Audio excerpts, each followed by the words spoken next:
Yay, we're We are live on YouTube. This Yay. is very exciting. Hold on, I'm gonna see if I can find the video real quick. Yes. Where we are going to go to your channel. And I just got a notification, so that's cool. Okay. I'm curious as to where it's going to show up. Here we go. I found it. I found it. Okay. Perfect. Oh, yay! Yay! People have found it. Okay, I'm going to pop out the chat and then have that. Good plan. Yes. Oh gosh, I love this. I love this part of technology. It just works. Alrighty. So I think I'm well organized here, more or less. Are we good with this speaker format? Are we going to go to ooh. Click the thing. We'll go speaker. I want everything to be even. Alrighty, folks. So hello and blessings, beautiful people. We are currently live here on Spread This Witches. We have an incredible host of people talking about a very delicate subject. Now, please do excuse us while we just work the technical aspect in the background. The live Google Hangouts app here, or that was through YouTube, is no longer with us. We have to use different streaming software. It's a little bit quirky in the background, so we're just finding our feet. We've tried this once before. It was a huge learning curve in the moment. We're a little bit better at it now, and each and every time we will be improving. So please do be patient. As per usual, we're just going to wait till a few of you show up. We're going to now share the link to this live stream, and we encourage you who are here with us live to do this same thing if possible. If you feel like that is something that you would like to, my brain just switched over to Portuguese then for a second. If you would like to do that, then please do. Yes, and I posted the watch link on the Spread This Witches page. So if you guys want to share from there, you're welcome to do that as well. All right. Rhiannon? Yes? Would you be able to post the link on the Coven page? Yes, I can. And if you have access, I'll do it on the Card Slinger, and you can, if you can do it on the Coven. Yeah. Oh, okay. Where is it? I don't know how to use a computer anymore. Bear with us, folks. Just making sure that everybody has all the things. All the things.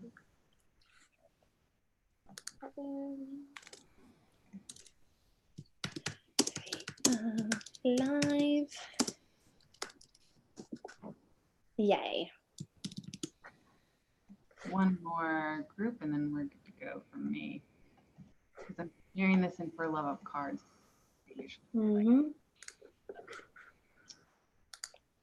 Okay. Yay. There we go.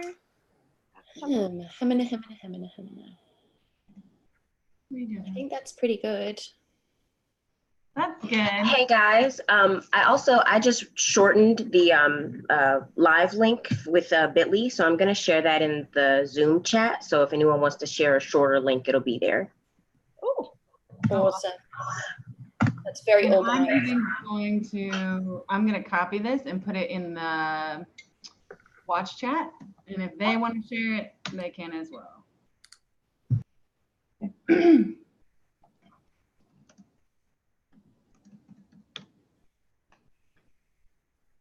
All right, and when you guys are ready to go, just let me know and I'll kick us off. And creators. I'm just sharing it on Bonestone because I think it's relevant there. Yep.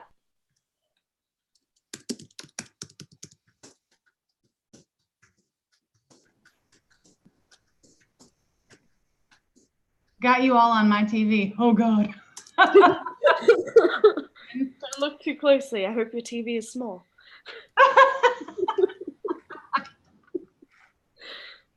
I'm so glad Jennifer is in here tonight. Which of the Jennifers? Jennifer Ball, one of Oh, our admin. that's pretty funny.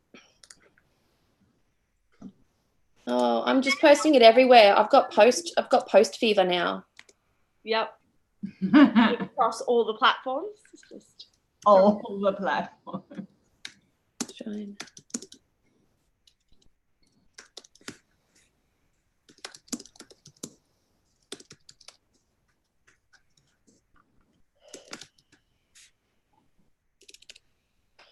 Oh, and I can't spell today. that is because you are unwell, and that's okay. Yeah. All right, I've done what I can here, folks. All right, if you guys will just mute your mics, and then I will do a little introduction, and then I will have you all introduce yourselves. Yay! Okay. So hello and welcome to this episode of Spread This Witches. Thank you for joining us. Thank you to those of you who are new here. I'm sure this will be enlightening, and usually it's really fun, but today we're actually picking up a serious topic.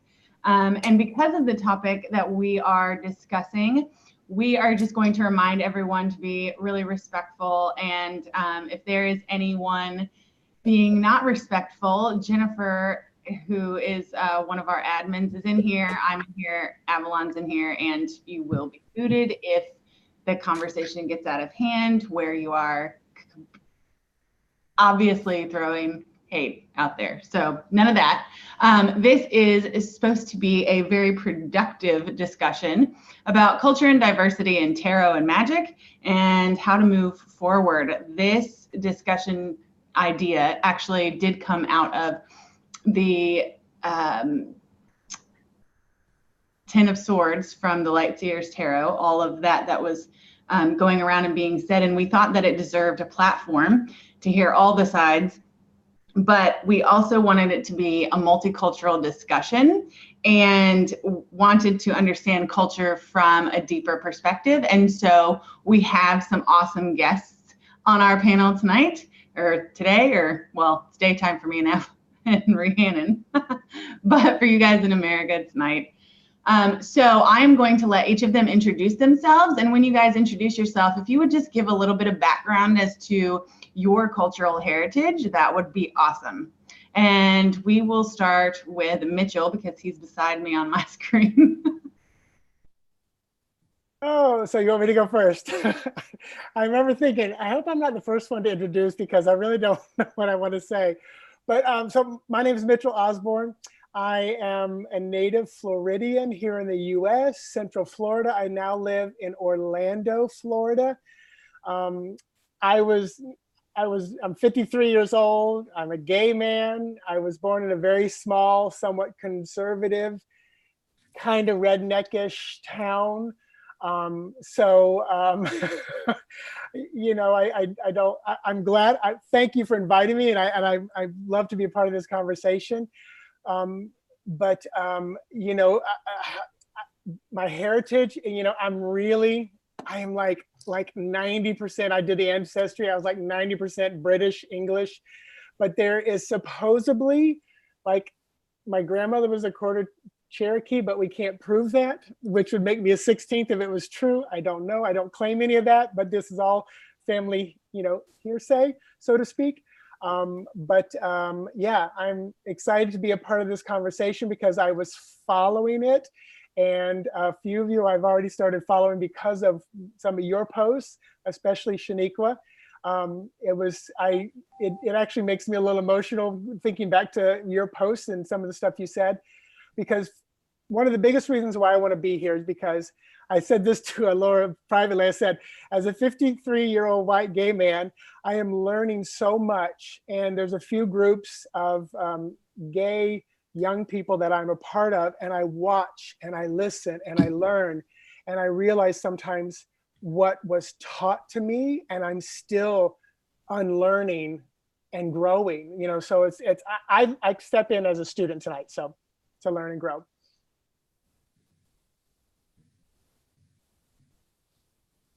All right, and next up we will hear from Rhiannon because I'm going this way across my screen. Sure. So I'm Rhiannon. This has always been a topic that is really delicate for me as somebody who's a bit of a mixer. So my parents are both South American, but my grandparents are somewhat different. One of my grandfathers is Russian, one of my grandmothers is also native South American. And then my great grandparents have African heritage, and then there's supposedly some Native American in there.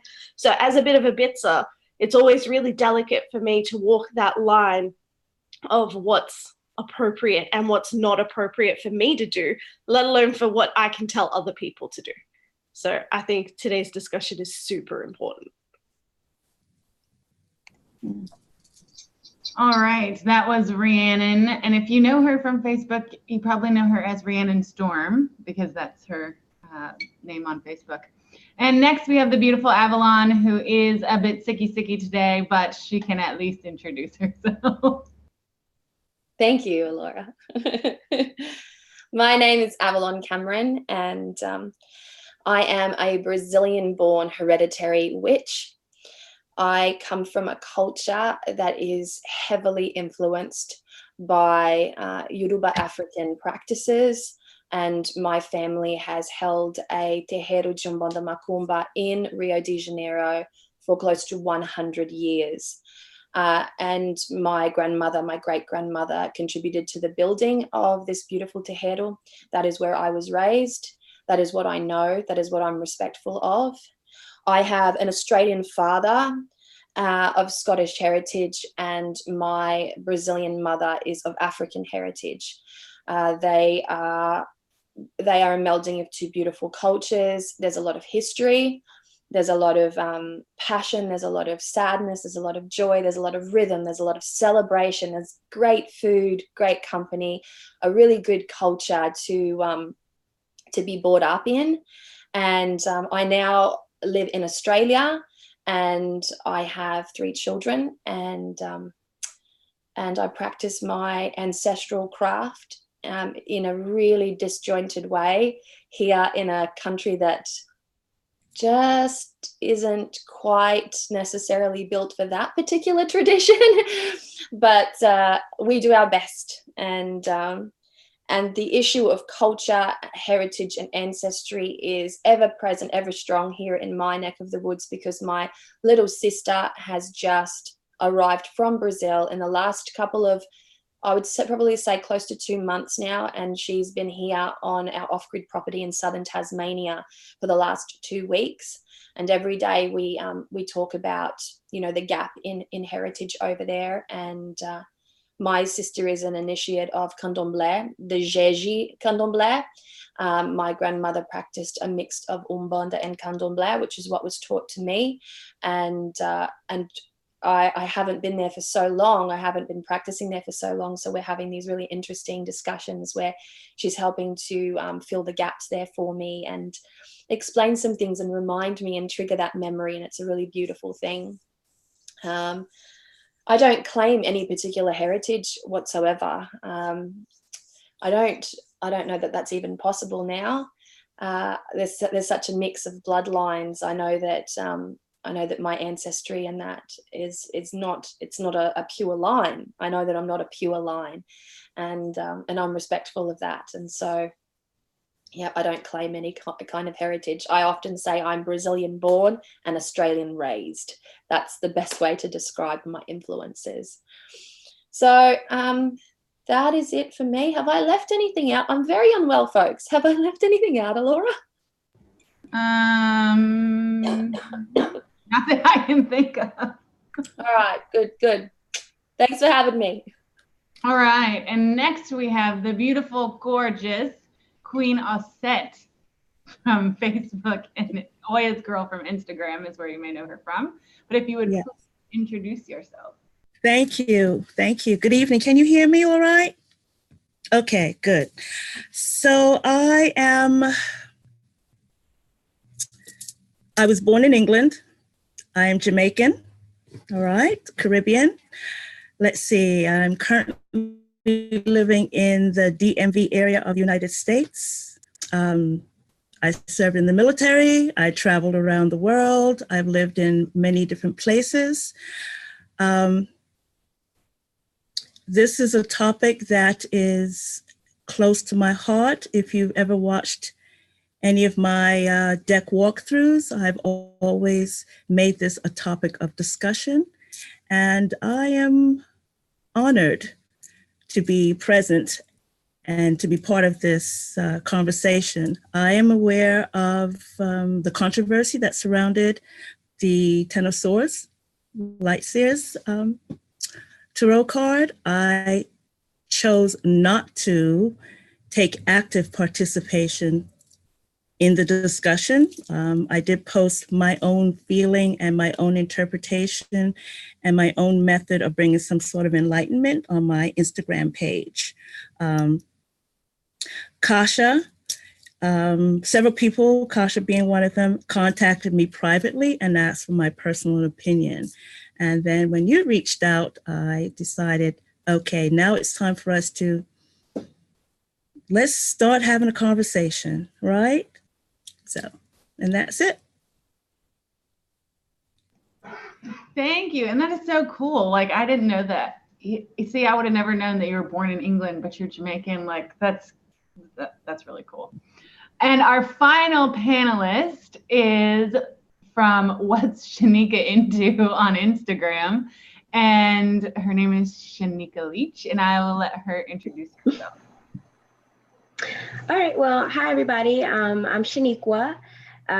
So first I'd like to say thank you to Avalon and Allora for even inviting me. When I first got the message asking me to be a part of this panel, I was really surprised because I'm not a known name in the tarot community. And when I chimed in on the Light Seers tarot controversy, I wasn't anticipating getting a lot of attention. I just felt compelled to add my thoughts to the discussion. So thank you for including me. As for my background and my cultural heritage, I was born in Virginia. I am also from living in the DMV, like Auset said, but I'm from here. I was born in the state of Virginia. I've lived the majority of my life in the state of Maryland, but I've also lived for a little while in DC. So I'm from all three of the DMV. As far as my spiritual upbringing, I was raised a non-denominational Christian, but I have always been very inquisitive and curious, and I've always wanted to understand the tenets I was supposed to be living by on a deeper level. And so I'm sure pretty much everyone here can understand when you're growing up, taught such an exoteric spirituality where everything is outside of you and the power is outside of you, and you're sort of made to feel flawed or broken or small in this idea of being born into sin that never sat right with me. So once I hit early 20s, I got very, very into skeptical thought. And from there, for probably about 3 years or so, I considered myself a very strong atheist. And then the only way I can really describe my return to spirit is I started hearing spirit talking to me. I'd be driving home and I would just hear a very clear voice. Instead of going that way, go this way. And it would be a difference of maybe 2 or 3 minutes in my drive, but later I would find out, oh, there was a bad car accident on that road that I would have driven on. And had I not listened to that voice, then I could have been in that accident or just been delayed. So I felt like spirit started reaching out to me, and it just got so consistent that it was not possible to just ignore or brush off. And I was guided to this book called E Squared by Pam Grout, which is designed to teach people that spirit is alive and well and conscious and listening to us all and ready to, I don't want to say grant wishes, but aid us in our growth and our experiences. And the third experiment asked us to ask spirit for a gift without saying exactly what that gift would be, while being as specific as possible. So that was a little bit of a challenge, and I was still very skeptical at that time. So I tried to design a gift that would be impossible to receive. And so I made this list of descriptions. It has to feel magical. It has to blow my mind, but I have to resonate with it. And I have to say, oh my God, this is so me. And I had to give the universe a time limit. So I gave the universe 48 hours to deliver this amazing gift. And in the 47th and a half hour, I stumbled across a YouTube video basically explaining Tarot 101. And I was encouraged to download a tarot app to test it out and see if it was something I could be into. And I had actually honestly forgotten about this petition I made to the universe. And then as I'm doing my first reading and having my mind blown and feeling the magic and saying, oh my God, this is so me, I out loud said, this is so me. And I remembered that that was one of the requirements for a gift from the universe. And I was like, oh my God, this is my present. So since then I have read for myself every single day. And I wouldn't describe myself necessarily as a witch, because I understand that that's a path that most people have to either be born or initiated into. But I feel like I can channel my own magic, and tarot helps me to do so. So that's kind of how I got to where I am now in my background. And again, just thank you for having me. And yeah, I'm Shaniqua. All right. Well, thank you to all of our panelists, and I'll introduce myself. My name's Allora Rain, and it's so crazy that you guys all live in the DMV. I had to get clarification. I'm like, is that Delaware, Maryland, Virginia? But I was born in the Hampton Roads area of Virginia, so that's where I'm from originally. But I have lived all over and traveled all over the United States. I am actually coming to you from Perth, Western Australia, because I now am like a part-timer between the US and Australia, because my partner lives here. As far as my heritage goes and my experience with tarot, I've been learning tarot since the age of 9, and probably deep study since a teenager, since I was about 15, 16. And yeah, my heritage is, or my culture, whatever you want to call it, mostly European, but there is, I do have some Spanish blood in me. And I only found this out because we did the 23andMe thing, or my brother did. And we are a small percentage of Ashkenazi Jew, which kind of blew me away because I had no clue, no idea. But it's so funny because I actually looked into that, and Ashkenazi Jewish folks come more from the Middle Eastern part of Europe, which is funny because my dad, growing up, my dad is very, very olive skinned, to the point where people didn't, would be like, that's not your dad. I'm like, oh yes, he is. But yeah, so that blew my mind, and it kind of explained some things. But this discussion I really wanted to be a part of because I actually have a degree in history and with minors in anthropology and English. And so I'm just like, I'm fresh out of university. This is what I have been doing for 4 years. And I'm like, oh yes, let's talk. Let's academic talk this. So I'm very glad to be here, and I'm very glad that everybody has agreed to join us in this really sensitive topic. And I think I am going to kick us off with a question, because I actually wrote down some questions. I came prepared a little bit.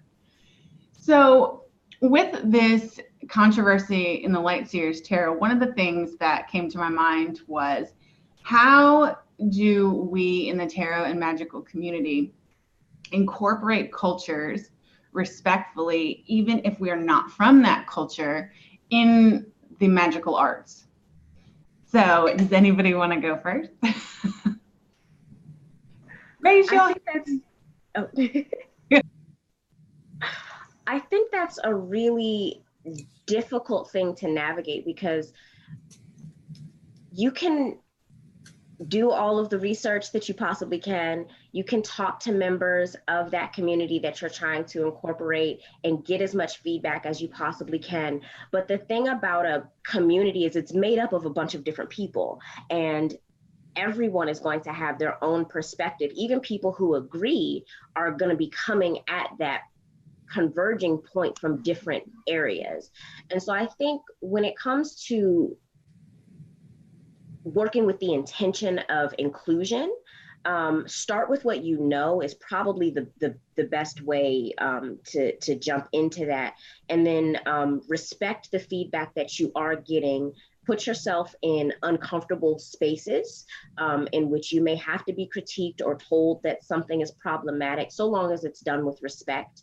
But then at the end of the day, don't expect that you will be able to make all members of that group happy, because they are a group, and those, you know, diverging perspectives are going to come up no matter how much time you invest in trying to respectfully represent a group that you yourself do not belong to.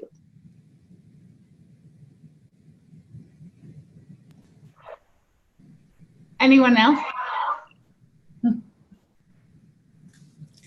I think that it does have to begin with at least asking. I think that we live in a world that resources are available.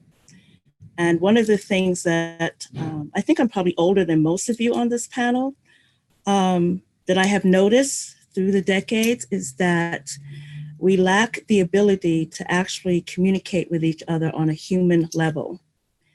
I think that many of these decks and oracles are created, from a little bit of information that is provided, because it's probably time is of the essence. Doing the actual research is not something that seems to be of any interest. Simply learning how to pronounce a name, all right, beginning of the year. And it's no secret, whenever I come across something, I do speak on it, even if I'm the only person speaking on it. The Oracle deck that was put out by Hay House, there was a mispronunciation of Oshun, and I contacted the publisher, and I was told that they were told that the way it was said as Ocean was correct. Right. Okay. So my thinking was, and I said, you are such a huge organization. Where's your research team?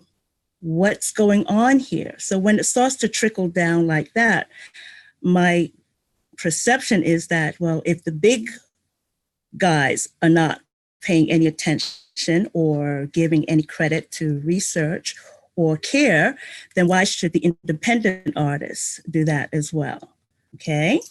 And then the other part of feeding the ugly beast is the desire to purchase the new thing, right? Doesn't matter. I really don't think that quality only goes to but a certain level. So we get caught up in the imagery, forget about the research that goes behind the imagery, because that would take a bit of time, right? Third thing, many of us don't live in a difficult location that has a wide variety of cultures. So the decks are created from the deck creator's perspective and their experience and their point of view. So how do we broach that? How do we fix that? How do we, I don't know, try? It's not about making everyone happy. I just think it's about getting to a place of understanding, right? Where did your perception of that particular culture come from, right? And unfortunately, we have Hollywood to thank for that, and social media as well to thank for that. And as I said, again, having the conversation seems to be something that we are truly lacking. Now, I'm Yoruba, I am an Abarisha, I live in the DMV area, and even within my own spirituality, within the area that I live, I still have to be mindful how I navigate my practice. I don't know if that makes any sense, right? Okay, because even though there is an interest, that interest is only surface level, and it's only warm and fuzzy. There is no interest in the work or the ugly side or the tenacity or the wherewithal that goes in it. It's what you see on the surface, you know, when we're in our whites and we're singing and we're having ceremonies. That's what people are attracted to. But even now, when we have a ritual or ceremony, it's not something that we can put out there publicly. We cannot share that publicly. There's a lot of information that we cannot share. So when we have these issues with these decks, when I look at them from my perspective, I always ask, where did they get this from? Because they did not get the full story. And yet, I feel you're doing a disservice when you put out half of the information to the general public, because that is what they're going to base their experience on. Did I make sense? Okay. Yes. I also have, I feel you 100%, Auset. I'm down your road with that. But also the sanitization of practice. And that comes across so heavily in decks. So I have let's say, I have the Winged Enchantment. It's gorgeous, beautiful deck. I love to use it. But there is such heavy sanitization going on. Nobody's talking about birds of prey for what they are. No one's talking about people who behave in predatory ways. Nobody's talking about those negative aspects of the human. Everybody wants to stay in this happy bubble and everything is great and the environment is wonderful, but there are damn vicious parts of that environment and there are damn vicious parts of humans, and we participated in that ancestrally or not. Whether we want to agree to that or not, our practices have participated in that. And by sanitizing that and holding that back and saying, no, we've never done these horrible, cruel, insensitive things, that's not my practice, you're lying. You're lying, because every practice has some sort of cruelty, some sort of insensitivity to it. Every practice. There is no practice on this planet because we're human, and all humans have a cruelty to them. All humans have insensitivity to them. So to ignore it is so detrimental. And I find that in cards, 100% that is a problem. Mm-hmm. I'd like to say something, please. I'm a big lover of tarot. I think I'm struggling here, guys, so I'm just going to lean lazily like this, if you don't mind. But I'm a big lover of tarot, and one thing that I enjoy is a thick, detailed guidebook. Some people are like, I don't give a fuck about the guidebook. And I'm like, you cannot understand the artist's perspective if you do not read that guidebook. You cannot understand where that artist is coming from, or the creator, without reading that guidebook. So I'm a big fan of a good, detailed guidebook. And I find that guidebooks are getting smaller and smaller and smaller and smaller as we go, because there's less and less detail being divulged, which makes it easier for an artist's perspective to be misconstrued. So when I created my bone stone, it is 321 pages of guidebook. It's a big, thick guidebook because I wanted to be able to provide a narrative, a story, a perspective that I didn't think would otherwise be conveyed had I not gone through the trouble of writing down those words. It took me 2 years to write a book for my tarot deck, and it took me months and months of research to be able to do that. I wanted to make sure that what I put in my deck not only just resonated with me, but felt like it should be there. It had a place. It would be beneficial for a person to read. But what I have found is that the arcana in the tarot is being slowly softened. It's being softened, and many people are saying that it's because, well, you can't you can't include this, you can't include that, you know, that's off limits, that culture is off limits, this is off limits, that's off limits. And it's not necessarily that it's off limits, it's more that approaching that culture, it needs to be done respectfully, and it is time consuming. So if you're just, excuse me, if you're just going to bang out a deck in a couple of months or in a year, you're never going to be able to get that level of research put into a deck in order to ensure that, you know, that the T's were crossed and the I's were dotted.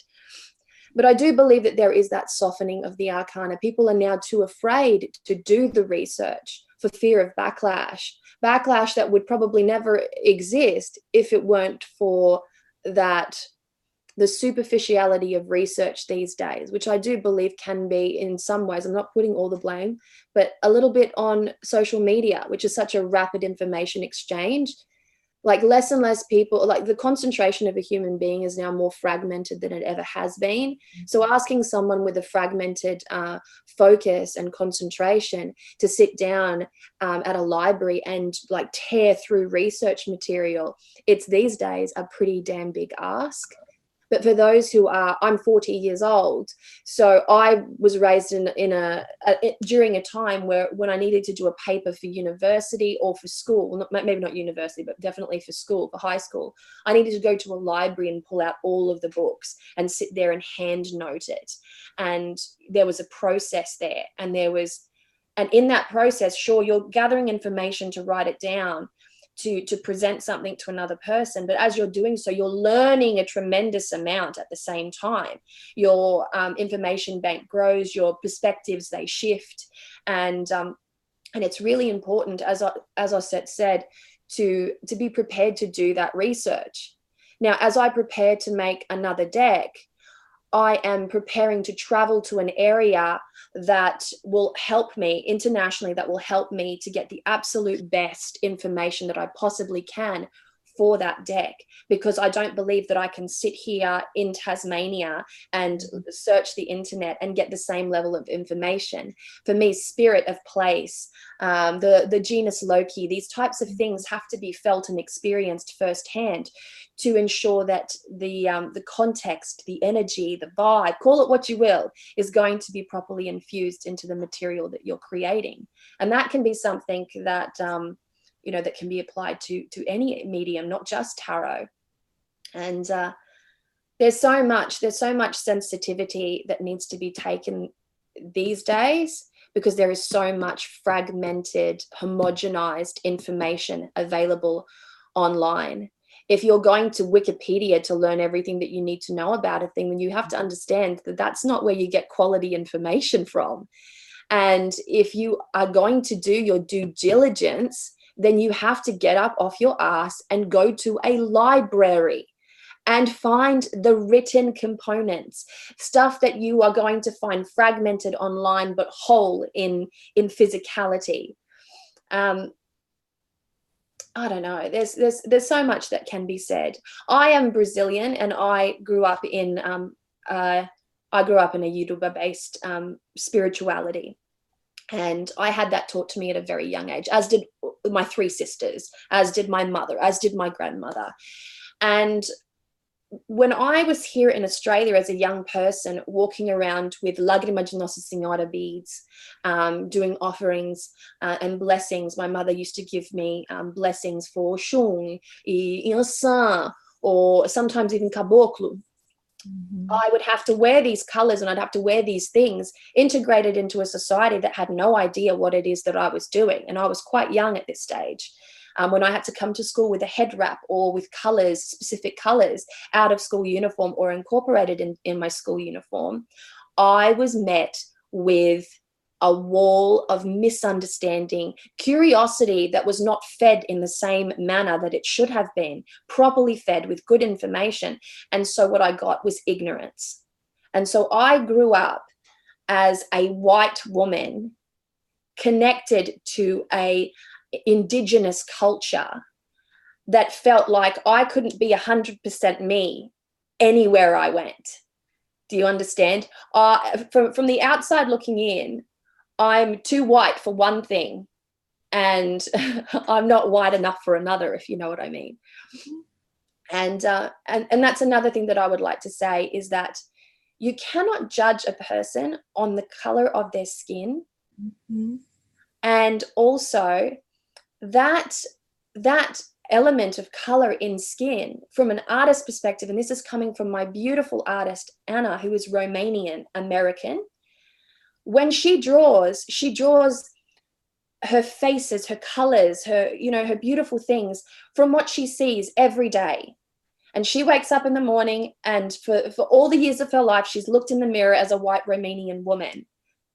And that is what she is best drawing at. That's the most detail that she's been able to get. That's the thing that she knows the best. So when she goes to incorporate color into her images, she has to go through this entirely different process in order to be able to get the right tones and the right features, and just an incredible amount of research and detail and practice and trial and error has to go in for her to be able to achieve those things. And that is because your color, the color of your skin, is the thing that you see and know best. You know, every detail of it. And whether you like that or not, you identify with that color as, you know, more than anything else. And I have so many different cultures coursing through my veins, but I feel it's because I'm white, I am forced to identify with a particular culture because of that color of my skin. Whether I believe it is a whole me or not, I'm forced to identify. Other people force me to do that. And that's where I feel that a lot of the interesting and delicate aspects of diversity and culture come into play, is because there is a meeting of face value. If you are white, then you must be you must be European. Like, is that the case? And if you are black, you must be indigenous from some part of the world. And that's it. That you're met with that face value. It has to be that way because that's how people perceive you. And it's a superficial judgment of character to do that, to consider, to box someone in on the basis of their skin or even their religious and indigenous practices. So I think that's all I've got to say. And I'm not sure that I stayed on track. I hope I've covered everything that I needed to. I have a medication hangover, okay? Well, I have been listening to everything that's been said, and I've also been watching the chat as well. And there was a couple of things that I just wanted to quickly interject here. So I think it was Solaria in the chat that said it's getting harder and harder to find peer-reviewed or ethical sources. And my response to that is go to, if you have one, your local university and inquire. Like, if you're really interested in this stuff and you want to read like actual scholarly material on culture, peoples, etc., ask your local university library if there is because usually patrons who are not university students can subscribe to library database. There's a fee, of course, but if you are really interested, that's one way you can go about gaining access. So like, I can still access my university library because I'm an alumni. So I can still go on there and pull things from their university. But if you are not a patron of that university or you never went there or whatever, I'm pretty sure they still, or at least my university does, they offer library subscriptions to online databases for like one fee. And that's better than going online and doing it yourself, because if you go online and do it, you pay for each database separately and they're really expensive. So universities have like hundreds at their disposal. So that's what I would recommend for that. And, you know, Avalon said everybody is bringing up fantastic points. And one of the things that I wanted to ask, okay, so particularly with the Light Seers Tarot, it was the Ten of Swords card, right? And so anytime that I see a Ten of Swords card, it needs to be jarring. It needs to be emotionally evocative. It needs me to feel like this is serious because of the card that it is. Nothing to do with culture or anything like that, just tarot in general. There are certain cards that are designed to make you uncomfortable. The Tower would be one of them. The Devil is certainly one of them. The Ten of Swords is certainly one of them. So the Three of Swords is certainly one of them. So in that instance, how would we go about being culturally and diversity inclusive and producing those evocative images without offense? Do you see what I'm asking? I don't know if that's making sense. It's impossible.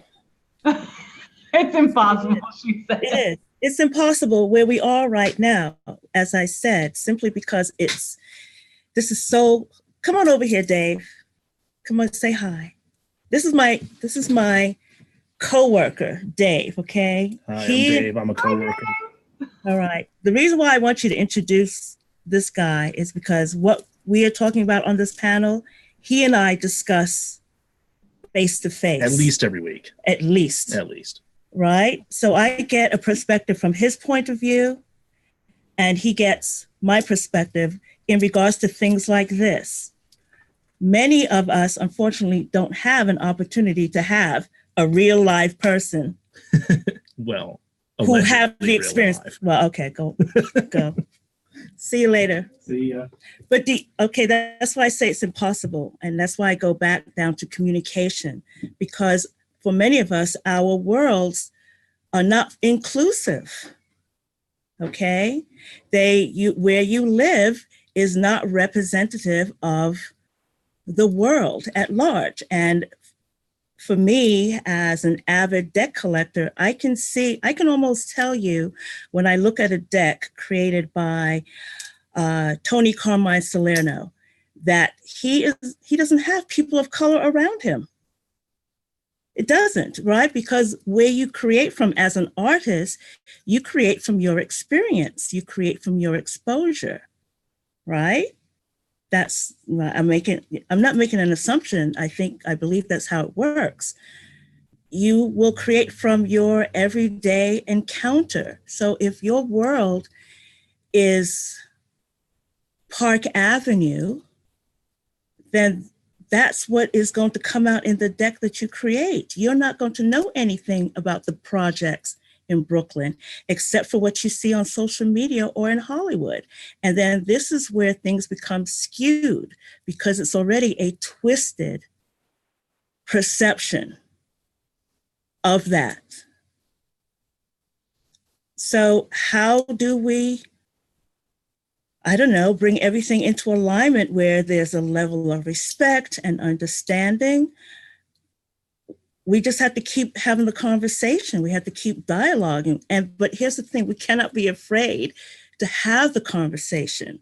We cannot be afraid to honor a person's feelings. Whatever comes up, we actually have to look at that person's experience when they see that Ten of Swords and my experience when I see that Ten of Swords. And neither one is wrong. It's because we experience the tarot in our own personal way, right? So now we have to get beyond what the image is. Honestly, when I saw the card initially, because I backed the deck based on the Queen of Pentacles image. I never saw the Ten of Swords until I opened the deck. And I opened the deck. I have a tarot class of anywhere from 10 to 20 people every week. And I opened the deck the first time in front of these people, and I had a mixed reaction from many people, but for many different reasons, right? Just as I explained, I deal with people who have gone through, yes, their ancestry is slavery. I talk to women who deal with domestic violence, women who have gone through radiation treatment. That Ten of Swords represents so much of everything to everyone. And what I was hearing about the controversy is that people were feeling disrespected because the creator she put an image. I felt like it was created from her heart. I felt it was created from her experience. I felt it was created from wherever she was coming from at that time. I don't feel like she meant any disrespect. But we're still at that place of contention where people are not really understanding, this is my point of view, the premise and the meaning behind that card. I am disappointed that the general public forced this woman to change the image of that card. I really feel that she should have held her ground, because we cannot be afraid to make that shift. How are we supposed to grow as a human race if everyone needs to think alike, if everyone is triggered by everything? I mean, my gosh, if that was the case, I wouldn't leave my home. You know, I would be afraid to walk out of my door. Every day I deal with an onslaught of human debasement, and I still have to actually tap into the energy of the 10 of Swords to find that strength to make it through the day. These are beautiful pieces of paper, and we're in such an uproar of an image, of a perception. How is it that we can't even have a conversation with each other, right? Why can't we be in a place to agree to disagree, or to put yourself in the other person's shoes and say, oh my gosh, I see what you are talking about. And that's why I introduced Dave, right? This is how we have that sort of conversation, right? So from one end of the spectrum to the other, a Black woman talking to a white man about an experience that at some point or the other, we both can experience, we can both understand, simply because we're human beings. So this is where I'm bothered by this whole controversy around this image. And it's like, why? What is it that we need to work on so that we can get beyond this? Sure, there's a sense of entitlement when people are creating because they want to create whatever they want to create, and it doesn't matter, right? And then of course, people are creating because they don't have the knowledge. But again, I'm a deck collector. It's feeding the hungry beast. It's like, okay, the light says it's going to have its moment, and I'm going to tell you, 2 months from now, 3 months from now, it will be a memory. We'll be on to the next thing, right? So this is where we have to be honest about these things as well.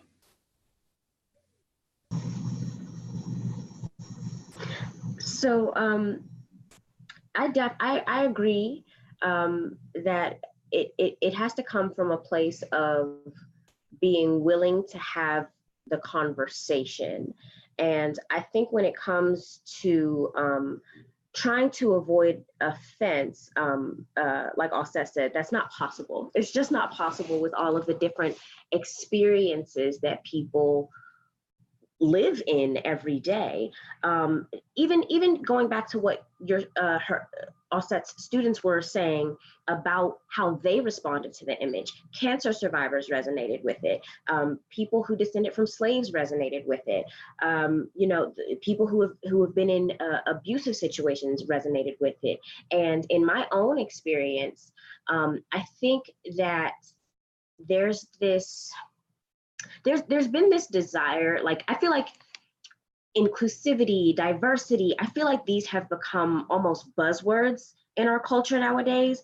And so many people just want to be inclusive and show diversity, that this may be controversial to say, but we tend to forget that everything is not for everybody, like we have a commenter in the chat who is saying she has no problem admitting that she is a white woman and she wants to see a white deck. I have no offense to that. There is nothing wrong with that. And if someone wants to create a deck that is, purely Yoruba inspired, or completely based on the different hairstyles that Black people can wear, or based on, New York high fashion or whatever it is, someone is going to be offended. Someone is going to be angry. Someone is going to feel excluded. Someone is going to feel like they were portrayed in an unflattering light.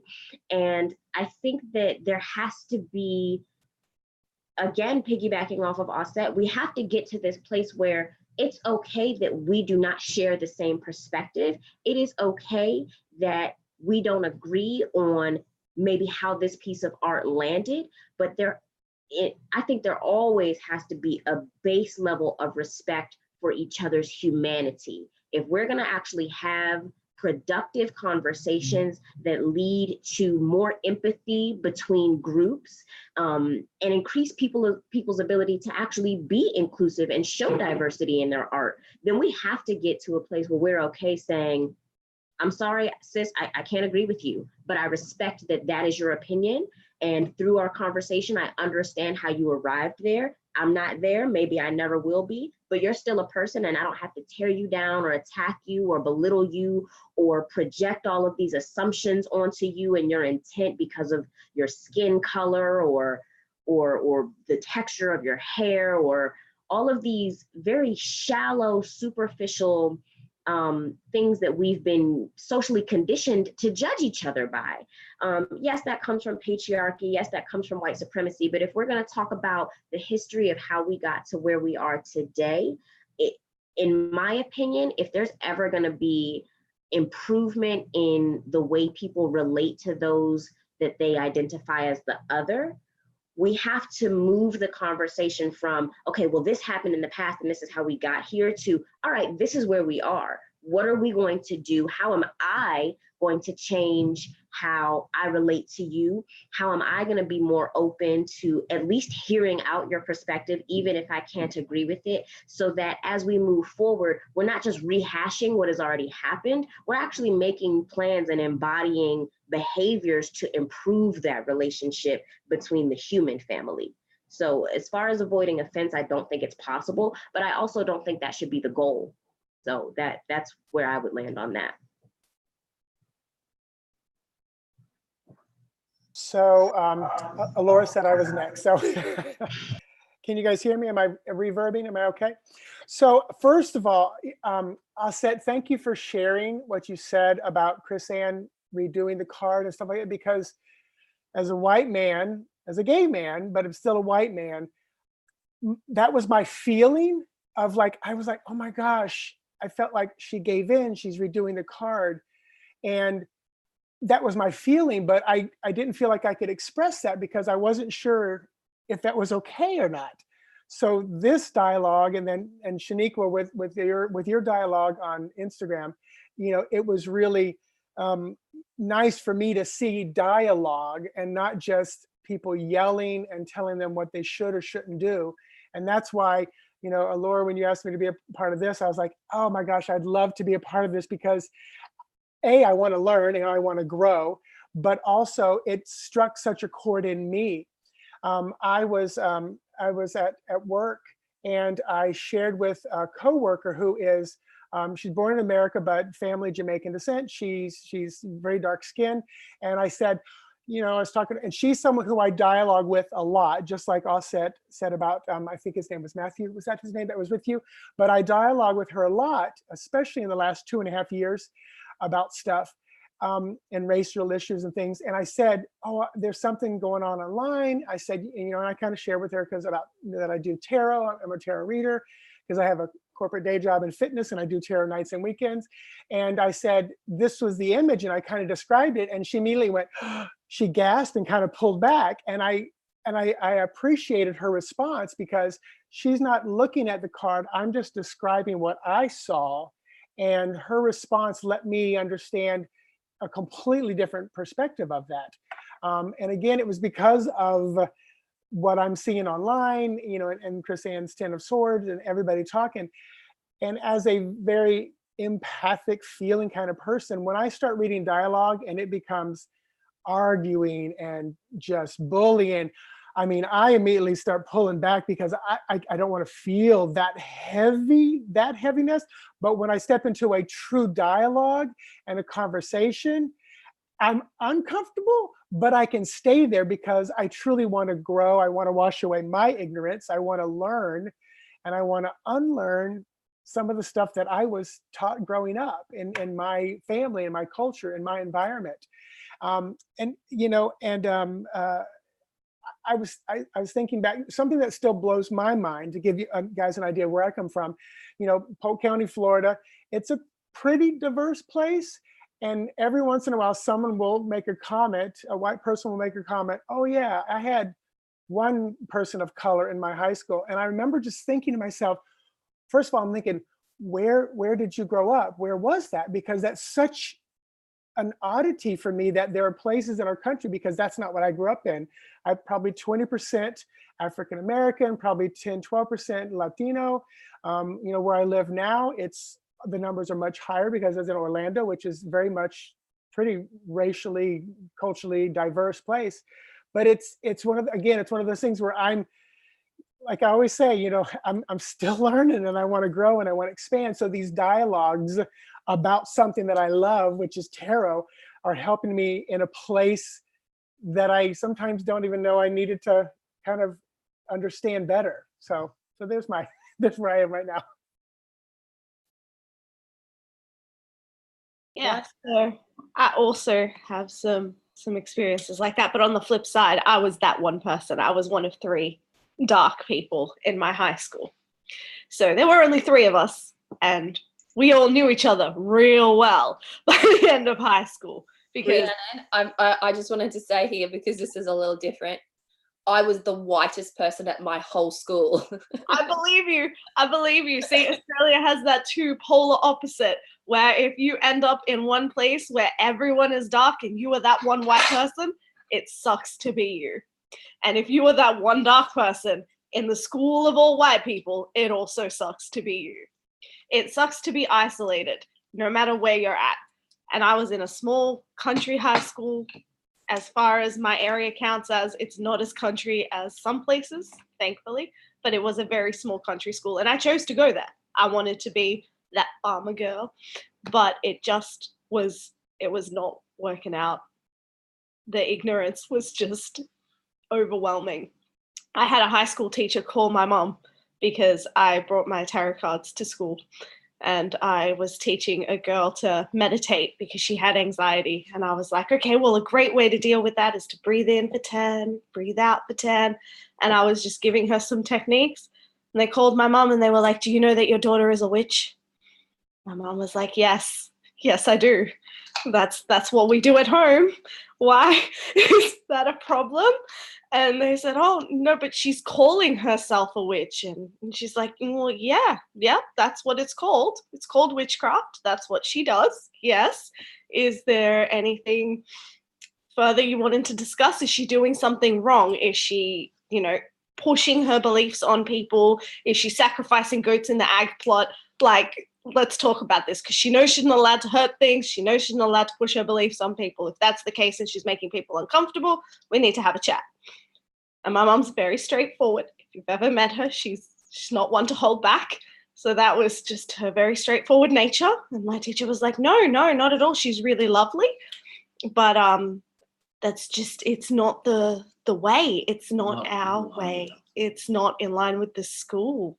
So the school is a school built on Christian soil. And that theme came up again when I was sitting in a deputy's office for the same thing, where I was being told that I could not practice the way that I wanted to practice in my school because we were built on Christian soil. And I said, you need to call my mom right now because we're built on Aboriginal soil. And I'm pretty sure our Indigenous brothers and sisters are not cool with you claiming their soil. And then I refused to say anything until my mom came to take me away. I was suspended for 2 days. It was a great time. I also learned in this moment not to take tarot decks to school. Probably not a great idea. I do not accept. Every child should take pencils, should take notebooks and a tarot card to school. I'd accept a tarot card over a mobile phone or electronic device, in fact. But I would just like to add a little something too. Here in Australia, you sometimes hear the term closed culture floating around. And I think that term serves as a bit of a patsy for why people don't investigate a little deeper to understand a little further. They'll just say, oh, no, that's a closed culture.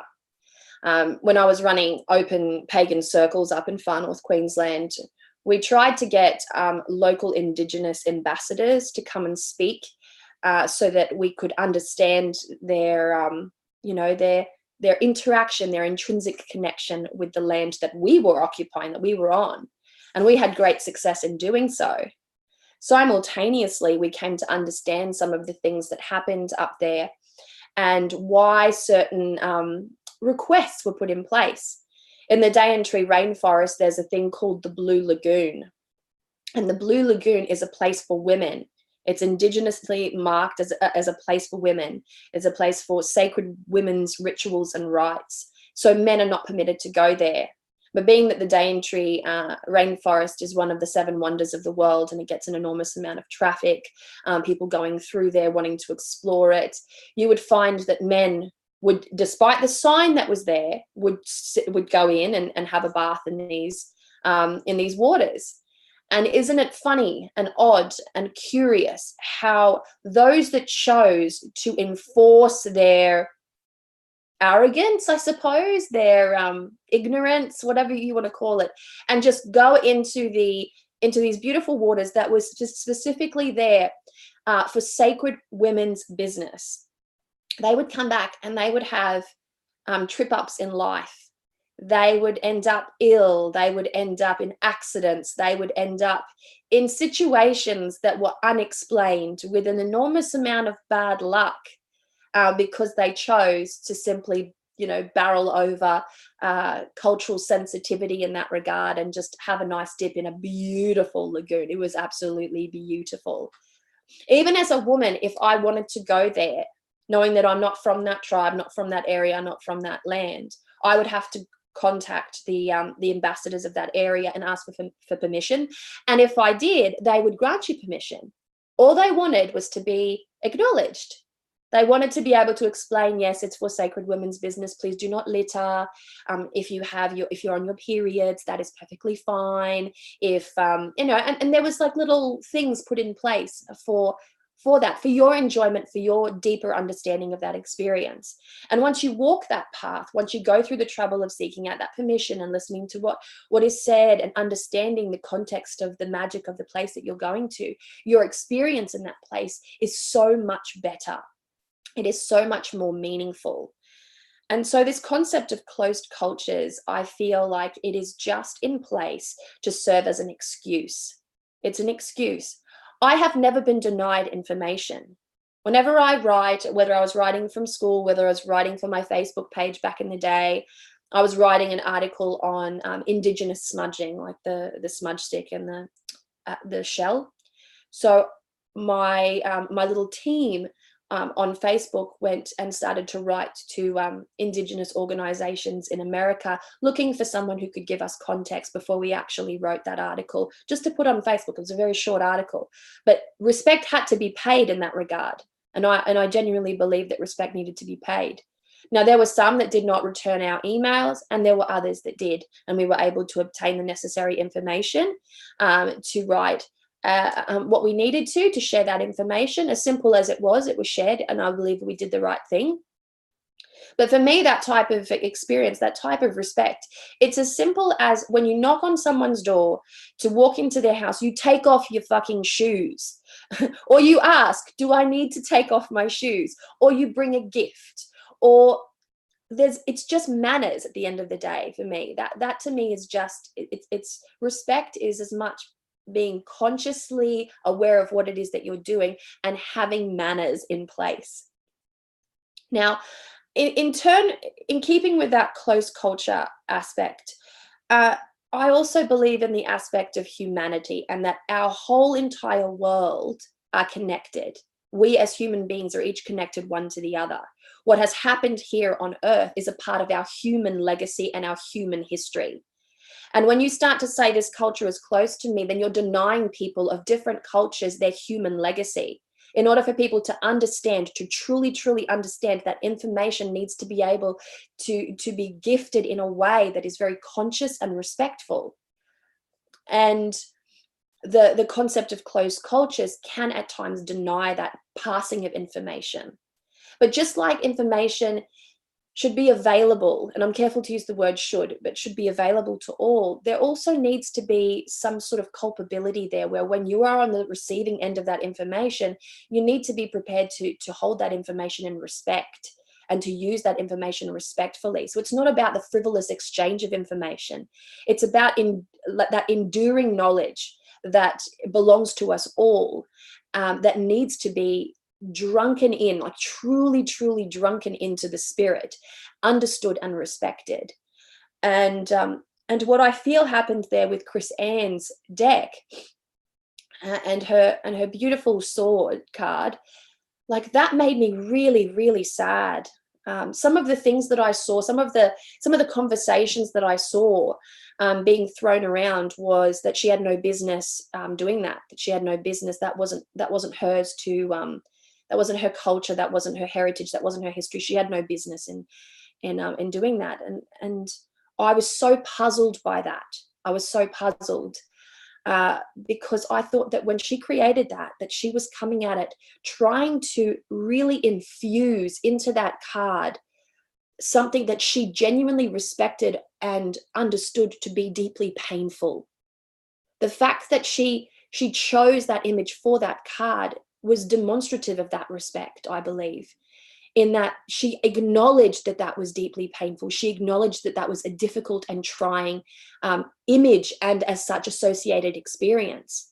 Now, if you show that card to several different people, you're going to get such a varied response on what that card means, what they're seeing in that image, what they actually see. And if you show that card, and it was very curious when people, oh, well, I saw this. Oh, I didn't even see that. Oh, did you? I didn't even realize. No, that's not at all how I associated that image. It was such a unique, voice of expression individually and collectively. But it deeply saddened me that she changed that card because she initially would have sat with that in honor and respect and sacred space, talking to her muses, to her creative muses. And her guides would have guided her there. They really would have. And she went through the trouble of penning that out, adding the color, adding the texture, adding the feeling, the emotion. And my God, did it incite emotion, didn't it? It really got people talking. And that to me showed that the tarot is getting softer and softer and softer. And that the cards that are meant to hit hard, as Allora was saying, they no longer do, because so much is now off limits, because so many people are getting offended by it, that you can't provide something of depth, integrity, respect, intention in there because it's closed. No, oh, no, you're not of that culture. You can't do this. Oh, no, you're not of that tradition. You're not of that religion. And it starts to put up walls of segregation. The moment that people start telling each other that they have no business going there or learning about this or understanding that or depicting this, you put up walls of segregation. We all remember the Berlin Wall, don't we? We all remember that. Well, metaphorically speaking, that happens today because so many of us have that wall of segregation. No, we're too this or we're not enough that to be able to access what is behind that wall. And therefore, that in turn perpetuates ignorance. If you close a door on a person, they no longer have that as an option for learning. And as such, they have to go somewhere else. And if all the doors are getting closed, then people, in fact, are very limited in what they can learn. So then to in turn turn around and say, you're ignorant and disrespectful, when that person that you're directing those comments at has had like 20 doors closed in their face, because of also ignorance and disrespect, it then creates this situation that we have right now where everyone, absolutely everyone is offended. No matter what you say, they're offended. As a Brazilian woman living in Australia, when I tell people I'm Brazilian, they laugh in my face because I'm white. I can't possibly be from Brazil because I'm white. But I was born there, I was raised there. That is ignorance. I'm like, no, Brazil's pretty multicultural. You're going to find a bunch of, Japanese people there as well, and Indians, they're there as well, and, the Spanish and the Portuguese and the Italian, they live there. And I grew up in a multicultural environment. And oftentimes I was the whitest person in my multicultural environment. And I was never made to feel inadequate. I was never made to feel small or like I was on the outside. I was always included in everything. And that to me gave me the opportunity to learn so many things from so many different perspectives, young and old and multicultural alike. And that to me serves as being, you know, really beautiful. And in keeping with what Shaniqua said about not everything is for everyone, I also believe that that is true as well. Not everything is for everyone. It means that there are people with taste. We all have a taste, right? We all have a palate for food. We have a palate for art. We have a palate for culture, even, whether we realize it or not. And to honor your preferred palate is to share with the world what you love and adore. And so when decks come out and people say, oh, it's a beautiful deck, but it lacks diversity, like that sometimes saddens me, because it also stomps on the creative, you know, on the creativity behind that deck. Because if you haven't been exposed to an enormous amount of diversity and an enormous amount of culture, how can you then include that in there? It's not even it's a subconscious thing that takes place. It's not a conscious thing. I have a beautiful deck of oracle cards called the Heal Yourself Reading Cards. I despise the title of that deck, but the imagery is like, it's beautiful, it's mystical, it's lovely, and the artwork it's just stunning. But when you really look at it, it's all skinny women. It's all beautiful skinny women, and as a voluptuous woman, you feel like you're on the out.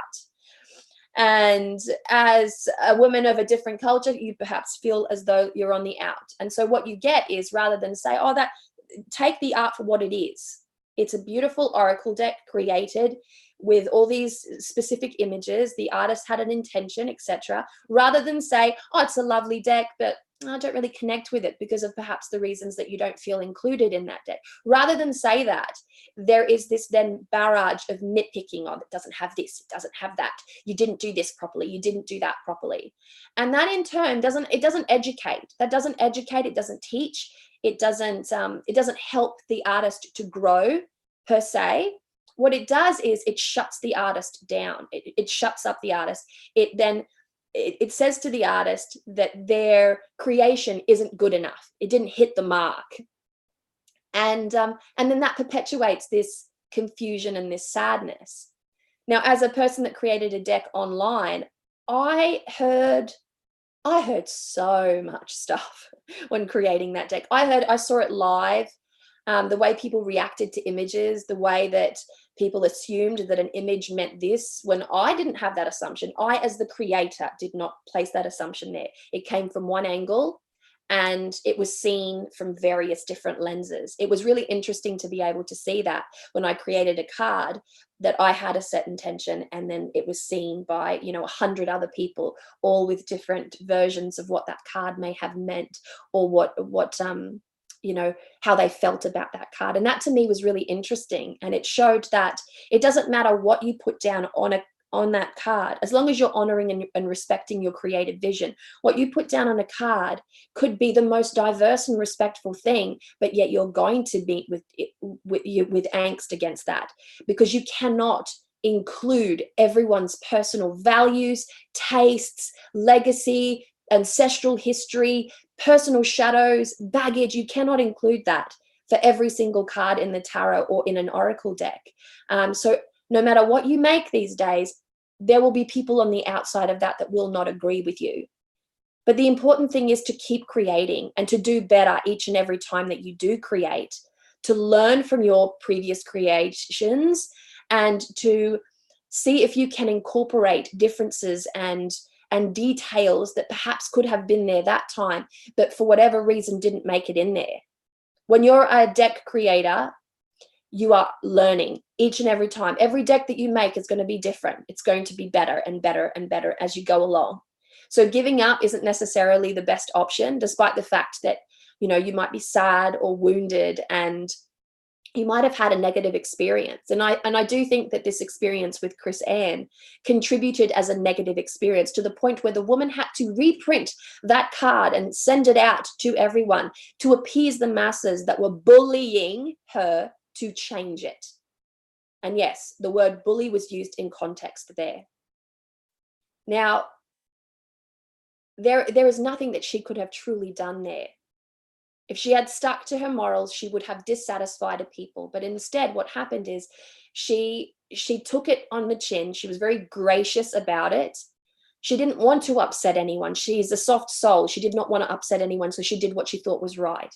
But I really, really wish that she hadn't been pushed to that point where she felt that she had to do that. That to me was the saddest part of that story, was that she felt like she needed to do something. And imagine the stress, imagine the turmoil, the pain in that woman's life when she was going through the trouble of making this decision. Oh, wow, people reacted so terribly to this card. What do I do? And sat with it. Yeah, I'm gonna create another card. I'm gonna reprint it. I'm gonna send it out to everyone who bought the deck. And what a decision to make. What a decision to make. And that was her decision to make, and I will not criticize it. But the fact that she had to do that was very sad. Very, very sad. So I send a great deal of love out to Chris Ann. She's a beautiful, bright soul. She does so much wonder. She's so kind. She's so supportive. She's always been so welcoming and kind, and to me personally. And when you see someone who is just a bright soul be treated in such a fashion to the point that she had to take the measures that she did, it really, really does break your heart. It makes you really feel for her. And so I give her my love and I give her my respect. And I thank her for allowing for this conversation right now to take place so that we can exchange these types of thoughts and open up this very important dialogue, because I don't believe that culture should be closed. And the more closed that it is, the more ignorant people will become. And segregation of human history, human religion, and human experiences is abominable. That is all I will say on the matter. Okay. Well, I'm sad that I have to go after you, because that's just can't. But anyway, so you guys have all said some great things, and so it's all leading to this next question that's come up. So Benabel had some things to say in the chat. She is here with us, and she basically is saying that deck creators are fearful of saying the wrong thing with their art. And let me just read the comment. It says, research connecting to diverse individuals in real life. I promise you that you can do all of that and still, because your opinion isn't the right opinion in identity politics, you get canceled or silenced, or the door gets closed on you. And deck creators are fearful of this now, and yet can't express that fear because even the expression of that fear is considered ignorant. So then she goes on to say, how would you propose actual bridges be built here, ones that are real and reliable? And then I also have a question from Allison, who is also in our chat. And she's saying, when a creator has done thorough research and has created a deck on a public platform asking for feedback, and they come out with a cultural representation that is then considered or deemed offensive. And are we saying that with the big publishing houses, they need to invest in sending their deck creators on trips to be immersed in the cultures that they want to include in their decks? Are we saying that there needs to be some sort of education process with big publishers? And are we saying that indie deck publishers should only publish from their perspective until they are able to do some education or live in an immersive culture, in the culture that they want to make a deck about or include in their next deck? So I guess the question is, what is there a solution? Is there anything that we as this panel, if we could speak directly to big publishers and indie deck artists and creators, what is the big takeaway, or what are the things that we can suggest to implement so that going forward we can start to move forward and be able to do this without having this massive controversy and this division in the tarot community and the magic community, where it's walking through a field of landmines, and yeah, So anybody have anything to say about that?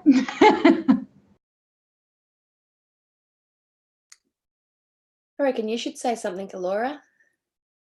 Me? Yes. I'm just the moderator. No, I'm kidding.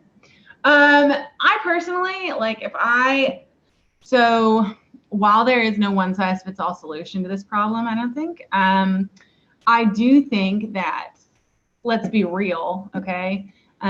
Big publishers like Hay House Llewellyn, Blue Angel, I'm thinking Lo Scarabeo, the big guys out there. I don't believe that they could not allocate funds for such investments in culture and deck creation, because whatever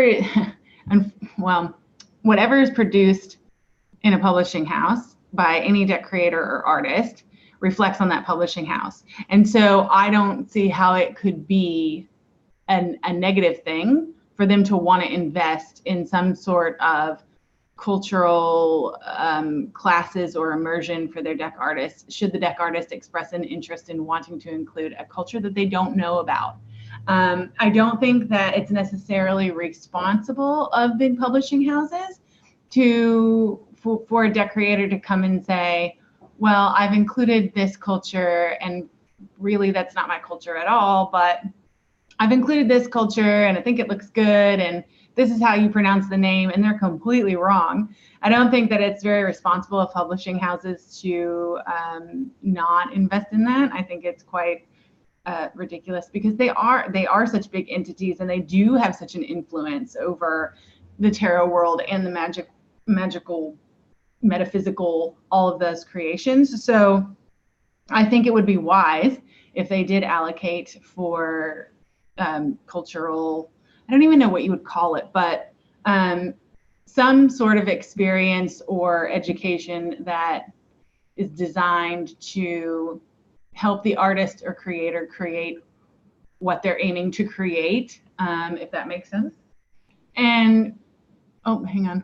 What about actually having a deck that has several different creators of different cultures in a large collaborative deck? Yes, and that is a very good idea. And I believe, I don't know of one that exists yet, but I do know like there's the 78 Tarot, and that's all different artists. So there are decks that exist with all different creators. So that's another option that they could go for. But as far as indie deck creators go, that's really hard to say because decks in and of themselves are a large expense. And when you're an indie deck creator, you're taking on all that expense, you're taking on all the admin, you're taking on all the creative aspects that go with it, the printing, the marketing, and all that stuff. And that costs a lot of money. And so to ask an indie artist to not produce something that includes another culture that they have no idea about or that they've done limited research on, to then go and immerse themselves in that culture, that's kind of like a dream experience.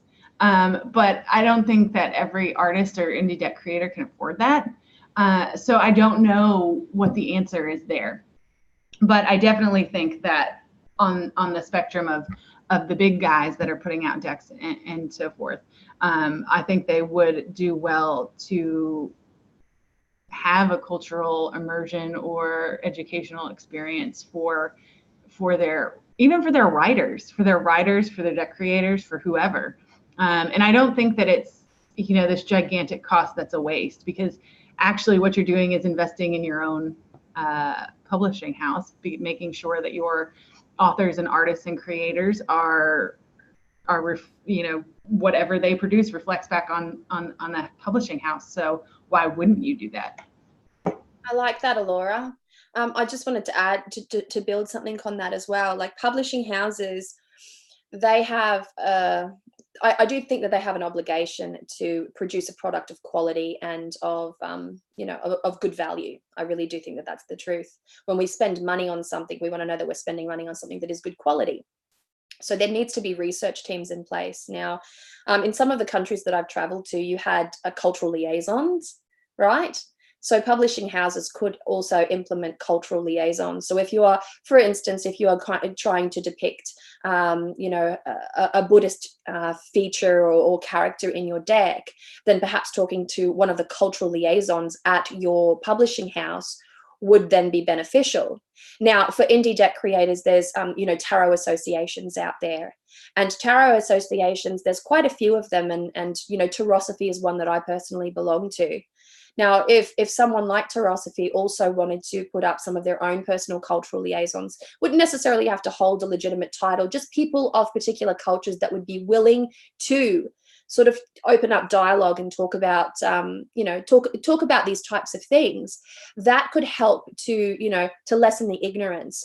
So if I, as a deck creator, wanted to depict something from, say, the Celtic landscape, and I'm Australian and Brazilian, I don't quite have what I need for that Celtic landscape, I might be able to talk to, a cultural liaison within the field of tarot that's from that Cornwall region, or, from that particular area, and has like a good immersive experience in that culture.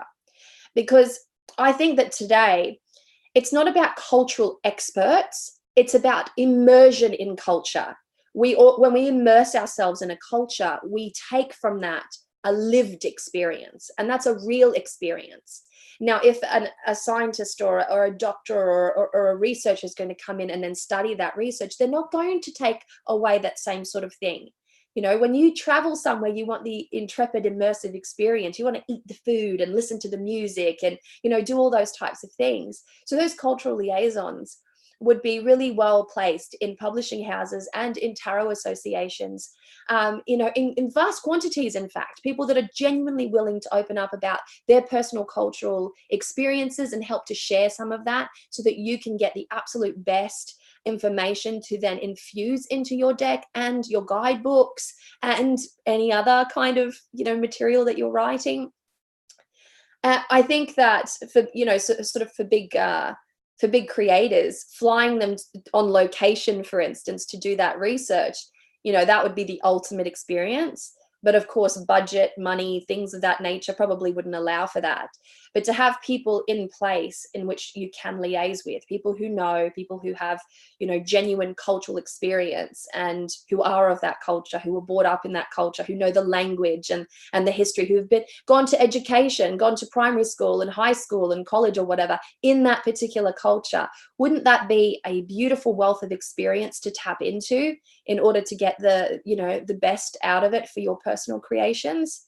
So I genuinely believe that that would make things a lot easier without having to break the bank.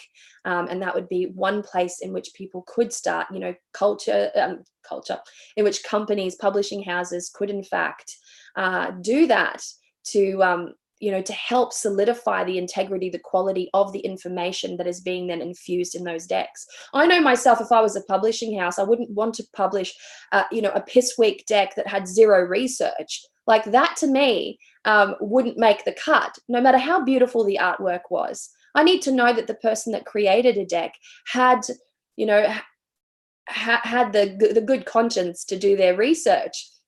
And if they hadn't, then I would be inclined to then offer education so that they were able to produce a quality piece of work that I, as a publisher in that instance, hypothetically speaking, would be keen on publishing. But I think the onus has to come back to some of the publishing houses, because as Auset was saying, mispronouncing Oshun, that is sacrilegious. If I went into my terreiro in Brazil and went, oh, it's ocean. No, ocean belongs to Yemanja and not to, and Oshun is there's attributes, there's things that need to be in place. That is a mistake of gargantuan proportion that should have been picked up. Do you know what I mean? And if they had their cultural liaisons in place, that would not have happened. So a bit of responsibility and ownership needs to come back to publishing houses to not just believe what's coming at them in that way, Sure, you want to publish a person's deck and they have a beautiful deck and they have a guidebook. The editor will go through that guidebook and, you know, pick out the mistakes. But what about the, you know, the cross-cultural aspect of that guidebook? Do they then send it to somebody else to make sure that what is written there is genuine, it's authentic? And if it's not, do they then go, okay, we cannot classify this as factual or good research. We can classify it as fantasy and then slap a good fantasy title on it. So there is at least a difference. This person came at me with this guidebook that is utter fantasy. It's not to be taken literally. The information that's in here is not, you know, it's not well researched, it's not factual, and therefore it's fictional. And you know, and there should be those types of classifications too when it comes to guidebooks, to ensure that, you know, if you're trying to learn, genuinely learn from your guidebooks, then you should at least know if what you're reading is fact or fiction.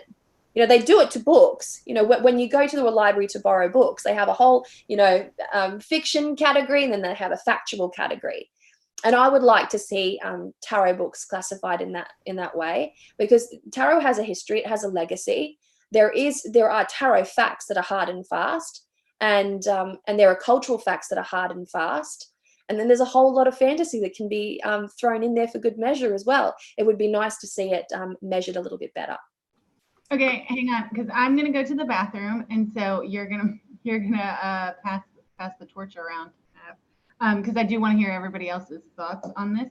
But so basically, what I'm hearing is that even by reading the chat, that everybody's kind of fed up with these big publishers because they're not paying attention.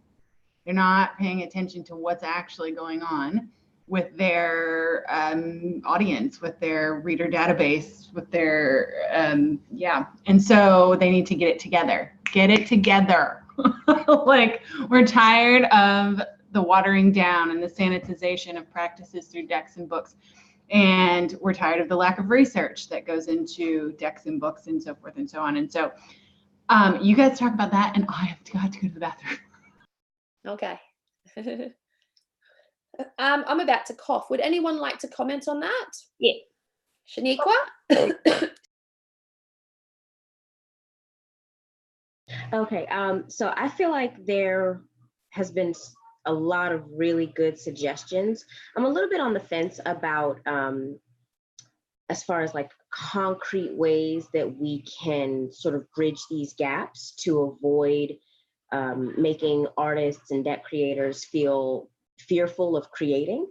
I do think that large publishing houses have, just because of the amount of resources at their disposal, they have a greater responsibility to make sure that the things that they're putting out, especially things that are spiritual tools, that they've done their due diligence in the creation and review of those things before they are made publicly available. And I do think that that had a lot to do with Chris-Anne's decision to change the card art. I myself am really sad that she did so, because I felt such power and magic and healing from the original Ten of Swords. And I think that because Hay House did pick up the Lightseer's Tarot as something that would be mass produced and would be widely available to people who did not know Chris-Anne's process, were not a part of the feedback and reviewing. I think that I know from the apology video that she put out, and she even personally messaged me at one point, I know that she listened and received both the critiques and the attacks, because she's been described by pretty much everyone here as just being a really light, vibrant soul. And to me, her light was diminished after being so viciously attacked, really, in my opinion, without warrant. So I get that resources need to be invested in making sure that if you're putting out a spiritual tool for public consumption, you have to approach that recognizing that you yourself are becoming a resource when you're creating a spiritual resource. And research and respect for the cultures that you're representing have to be a part of that. But I think that the bigger issue to me is a global human culture one, in which, and maybe it's not global, I can only speak from my perspective, but I feel like in the last few years, people have really prioritized being triggered. It's like the first second someone feels like they can say, oh, I've been triggered, that trigger is put out there. And that's not necessarily a bad thing, because going back to what Avalon was saying, this idea of closing off your culture and preventing anyone from learning that shared human history prevents them from doing and acting better in their own creations. But I think that if you're so quick to say, I'm triggered and you did it and it's your fault, that removes all the power of owning our own healing from us. And so I think a big part of this controversy and the fear that deck creators are embodying now is because we have sort of like put up on a pedestal this idea of like victimhood and being hurt and triggered, and there's no personal ownership of emotions in that. There's no personal responsibility in whether or not you are reacting or responding. There's no pause, there's no space put in between first consuming an image or a piece of information and then what your response is. I can't remember where I heard the quote, but someone told me a long time ago that the difference between a response and a reaction is that a reaction is instinctual. It comes from the gut. There is no thought, but a response is calculated. And the problem with this particular situation with the Ten of Swords is all of the naysayers were reacting. I saw very little response. And even from those who did take the time to articulate their critiques and why they felt that way, and why they felt that the image didn't belong to Chris-Anne to portray in the beginning, I still felt an undercurrent of anger in that. And to me, that pushing of my emotions onto you as you are responsible for causing it, rather than I am responsible for how I navigate it, I think that is a big part of the issue. And we have to own our own emotions and stop feeling like we can stop at saying I've been triggered. There's work that has to be done after that. And I feel like right now in society, we're at this place where it's almost like glamorous or sexy to be triggered or upset or to have your culture disrespected. And until we move to a place where collectively that is no longer the stopping point, and instead it becomes the launching point for growth and discussion and healing on both an individual and a collective, then I don't think that we'll have that tangible, reliable bridge to make deck creators and creatives in general feel safe enough and comfortable enough to put their raw, true, honest vision out into the world without that constant worry of the backlash that's going to come from it. And I think kind of bringing it back to the larger publishing houses, I think that there has to be a prioritization of ethics over profit when you're in the spiritual space. Because earlier we were talking about how you got to feed the beast. Like people collect decks, people want new art, they want new things to work with. And when you're operating with such speed, you may focus on the quality of the card stock, the brightness of the ink, but if all of the ethical issues that go into creating a spiritual tool are completely ignored and not given any credence, there's no money, there's no time, there's no resources dedicated to that aspect of it, then we're going to stay in this space.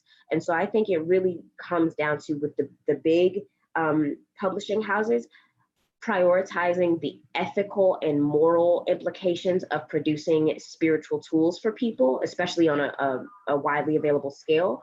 And when it comes to the individual indie creators, that same respect and research has to go into it. But I think that there also has to be this understanding that just because someone is triggered, that doesn't mean that you have to own that as, you know, the supposed cause of the trigger. At the end of the day, individuals are responsible for our individual emotions and how we choose to navigate that space. So I think that those two things would be good launching points for creating those bridges that Benabel was talking about, so that that fear and that trepidation and hesitation isn't such a big issue. I like that, Shaniqua. I just wanted to add too to what you were saying there. Oh, I lost it. Now I lost it. You said something then, and it sparked a real no, I've lost it. Ignore me. Yeah, because I think Rhiannon wanted to say something as well.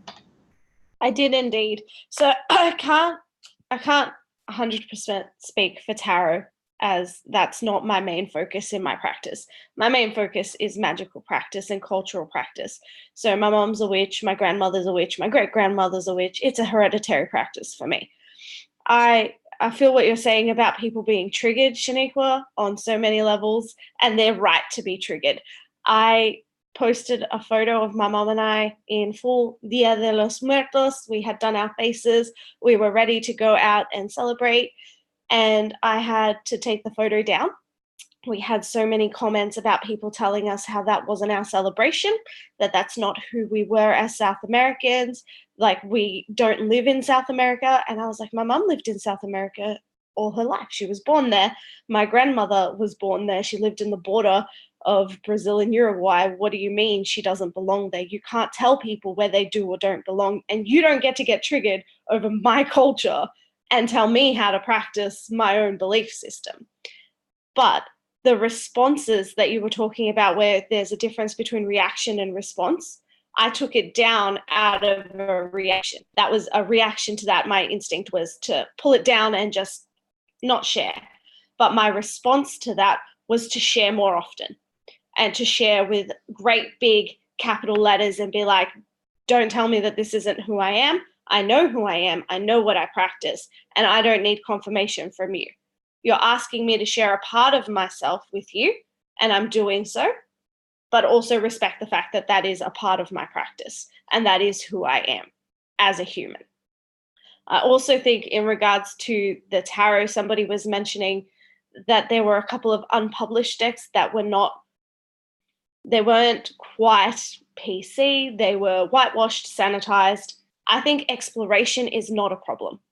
I think that if you are somebody who is a fan of something like a cartoon and you're exploring how that fits in with your spirituality, that's fine. You're not publishing that. You're not making any money out of that. You're just expressing a love of some sort of art. I don't think that that inherently needs to be a problem for anyone. I think that that's a huge backlash that doesn't need to occur. I think that that's unnecessary. We don't need to be sitting around pointing fingers at teenagers who are exploring religion, who are exploring art, who are exploring all sorts of things all at the same time, when we could be pointing our fingers at those large companies that you're talking about, who have the time, the resources, and the energy to do something about it, and they're not. If we are pointing our fingers at the right people and being like, okay, you need to fix all of this stuff and you need to get a cultural liaison together.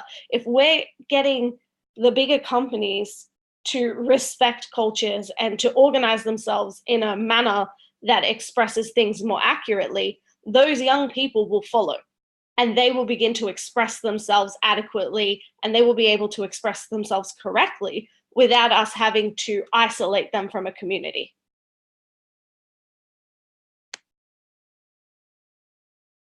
But there's a couple of comments floating through there, through the live chat there, that and I think one of them was Bwen.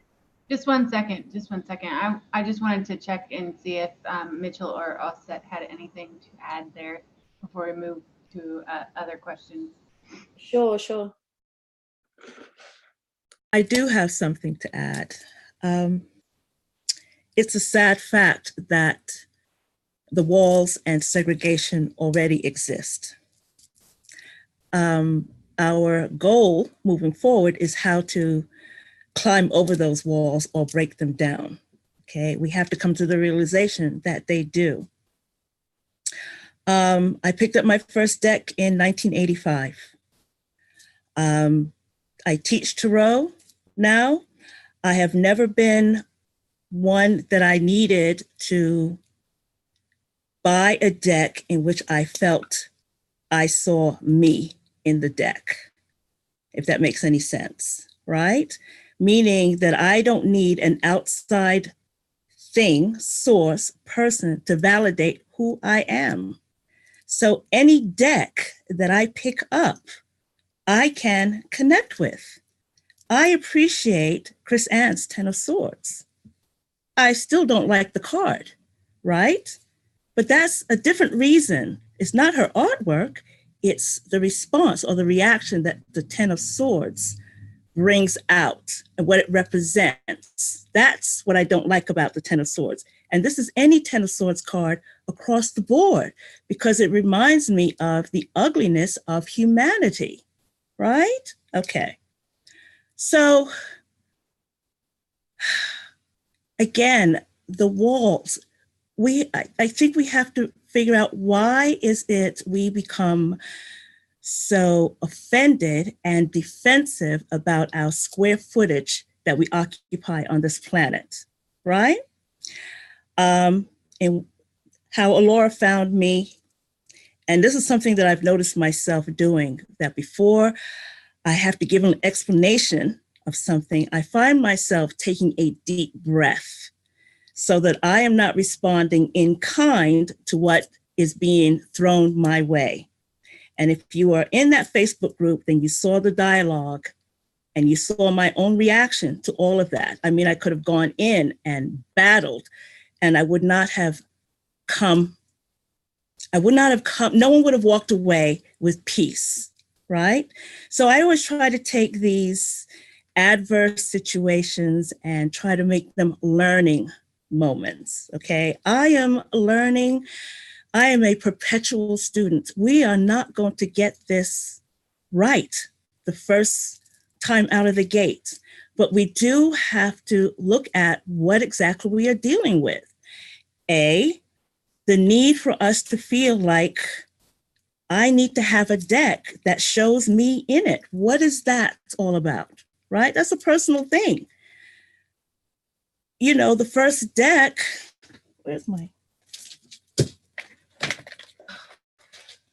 my students know, is a version of this, right? You come to my class, if you don't have a version of this, I cannot teach you, seriously. And this is one of the things I tell my students, this does not validate who you are. This empowers you to become who you're meant to be. And this is one of the reasons why I say children are the best readers, because they can look at any image and tell you the story. They are not so egotistically invested in an image that they can't make a relation to it, right? Now, yes, I also have this deck because I'm a deck collector, right? This is a deck that's made for, I hate acronyms, POCs. I hate that. Now we're reduced down to some letters, right? I'm a Black woman. When did I become a POC? So there's so many layers to this whole thing. Again, no matter what you do, someone is going to be offended. This is an onion that's going to have to be peeled through, oh gosh, generations, right? Because it's something that we created. Again, why is it that we feel I need Avalon to validate who I am? What is it that I need from this woman who's looking at me? I'm looking at this woman. I'm telling you, I have family members who look like Avalon and Allora. And that's probably another thing as well. In Jamaica, we have a saying, out of many people, we are one people. So when I see a person who looks like Avalon or Allura, we don't think of you as white per se. You're Jamaican. You understand?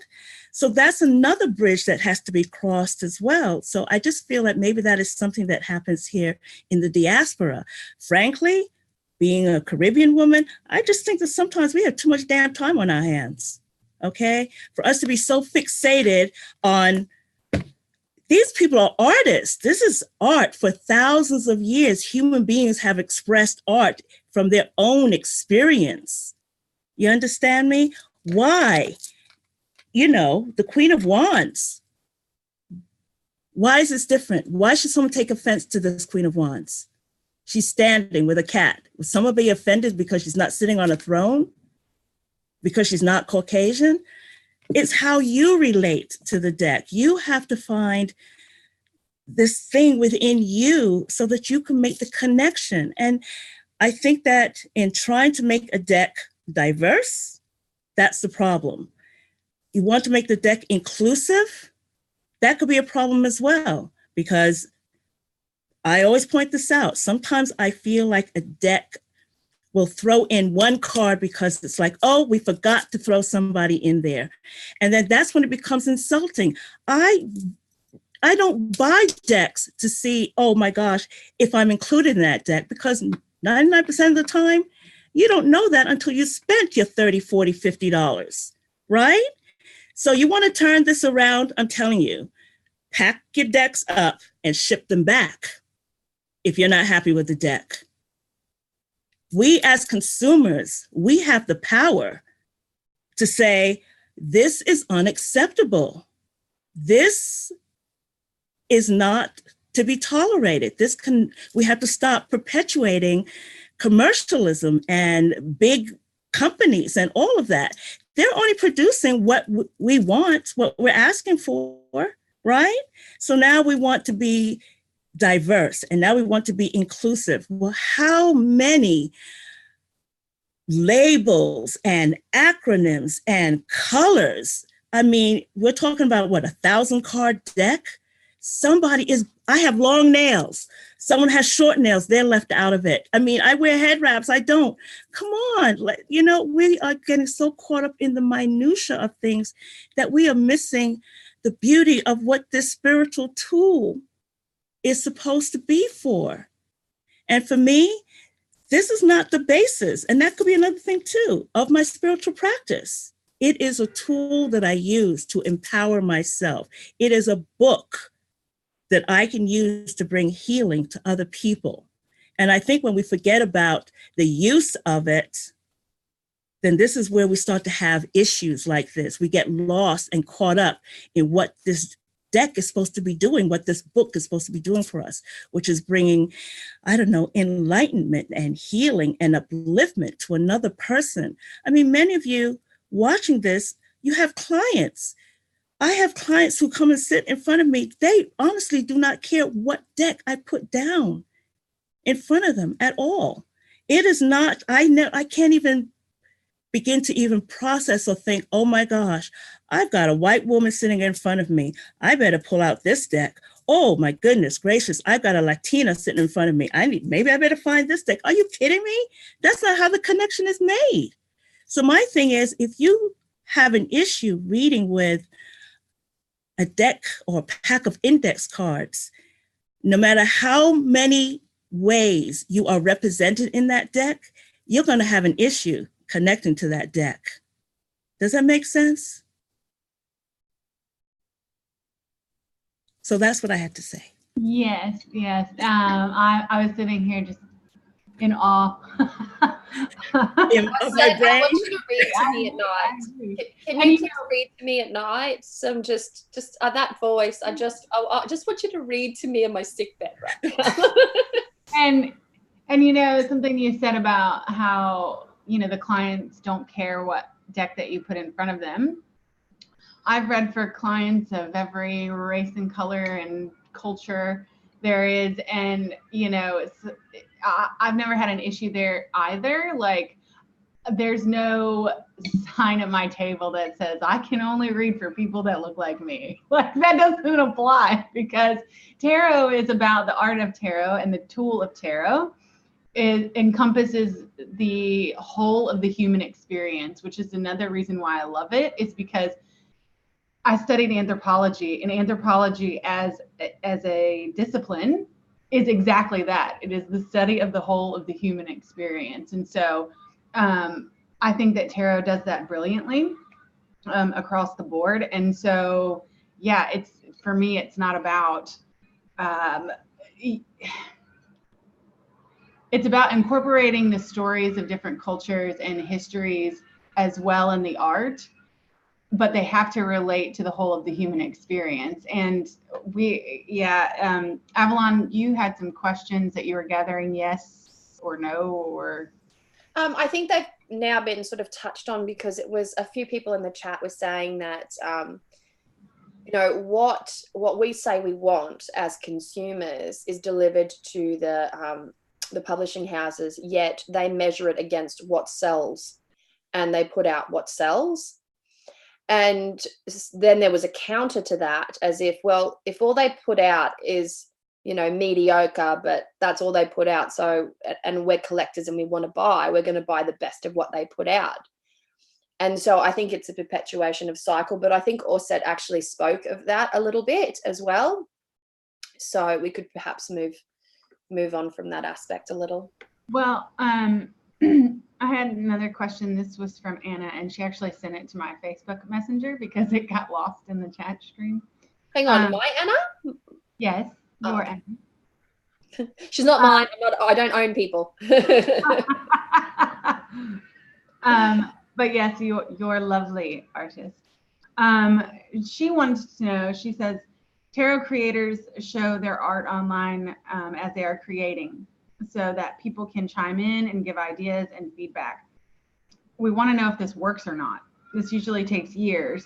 So why wait until the deck comes out to express your opinion? Why not express your thoughts when the artist can actually do something about it? That's valuable, but when most people are creating tarot decks, well, most people, that is not me, what you see is, I've created a tarot deck and it's done. Well, I think I think see the process. Well, I think she's specifically referring back to the Lightseers, because it was created in a public format. The Ten of Swords was put out there as it was being drawn, as it was being colored. And so far as I know, there was no feedback at the time of the creation of the card. That's interesting. Yeah, that's very interesting. So what actually changes then, you know, and this is obviously something that's quite psychological, from sketches and concepts and you know, lines on paper to this is the image as completed. So there was obviously the idea, the intention, the shape of the card there, and then to see it, what happened, like, that's curious. That's curious. Well, does that go back on the community as a whole? Like, where is the community responsibility in saying, like, this is not okay? Or is it an issue that, I don't know. I don't know why nobody spoke up at the time, but waited until it was all finished and out. Yeah, that's really interesting, actually. That brings up a whole different subject, though. That makes the situation even worse. Like, you can't sit there peering on someone doing something that you believe is, you know, not great, and then hold your breath until they're finally done to say, take it down. I'm like, no, nip it in the bud, right? But I also think that it's a relevant, the relevant question in there that we should address is public deck creation effective and appropriate? And is it doing what it is supposed to be doing? And how can we help indie artists do better if we're not approving, or you know what I mean? Like, if there are those feelings and nothing's being said, is the public forum of creation really doing what it's supposed to be doing? And how do we make it more effective? I think if I speak from personal experience here, from my personal circumstances, it was effective when my most controversial card in the Bone Stone is the Tower. And when the Tower came out, I heard what people, when the idea for the Tower and everything was there, I heard what people had to say about it. But at the same time, I held to my vision as much as I possibly could, because I refuse to take what somebody else sees as an intention behind the creation and make that my intention. I had an intention, a vision when that card was designed, and I'm not swaying from that. I'm not swaying. I still think it's an incredibly effective image, and for those who also agree that it's an incredibly effective image are going to get what they need from the tarot. And this goes back to what Allora was saying. The tarot is the full spectrum of human experience. If you start to nitpick it and try to soften it, then it's no longer the full spectrum of human experience, in which case it can't be the effective healing tool that it needs to be. A person's identity isn't held up in a tarot deck. It's held up in who they are as people.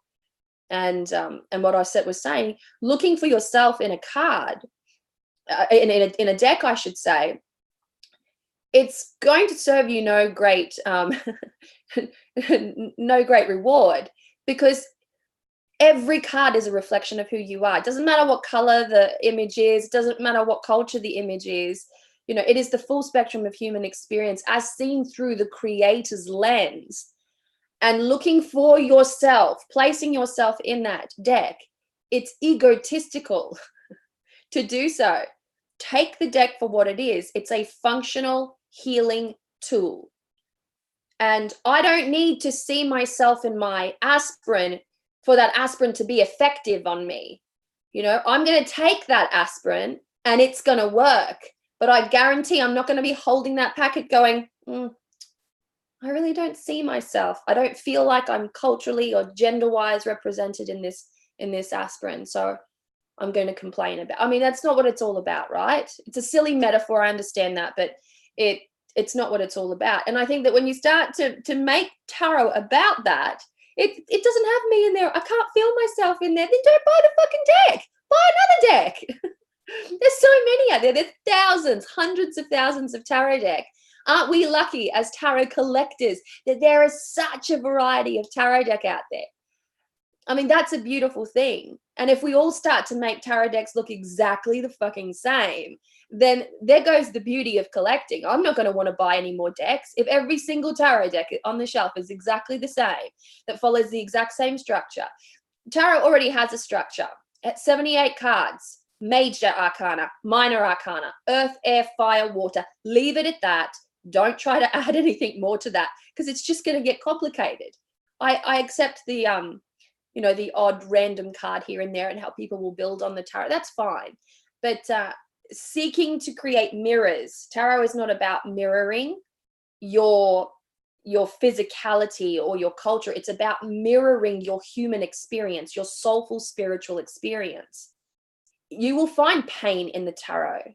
You are going to find confusion. You're going to find disgust. You're going to find addiction. You're going to find heartbreak and loss. You're going to find disconnection, broken families. You're going to find that in there. If the artist is doing their job, you are going to find that in there. But if you start telling an artist how to do that job, they become confused. They can't do it. And what you end up with is an empty deck. It's not okay to project onto the tarot. That's not what the tarot is for. Let the tarot do its thing the way that it's supposed to do it. And don't try to be controlling of the arcana. Softening the arcana for me is probably the worst thing that you can possibly do, because it does take the medicine away from the cards. If you take the sting out of the 10 of Swords, it's not going to mean the same thing. And, and that's something to really, really consider. And there's probably so many things that we can do about it, but I don't know really where to start. So that's me done.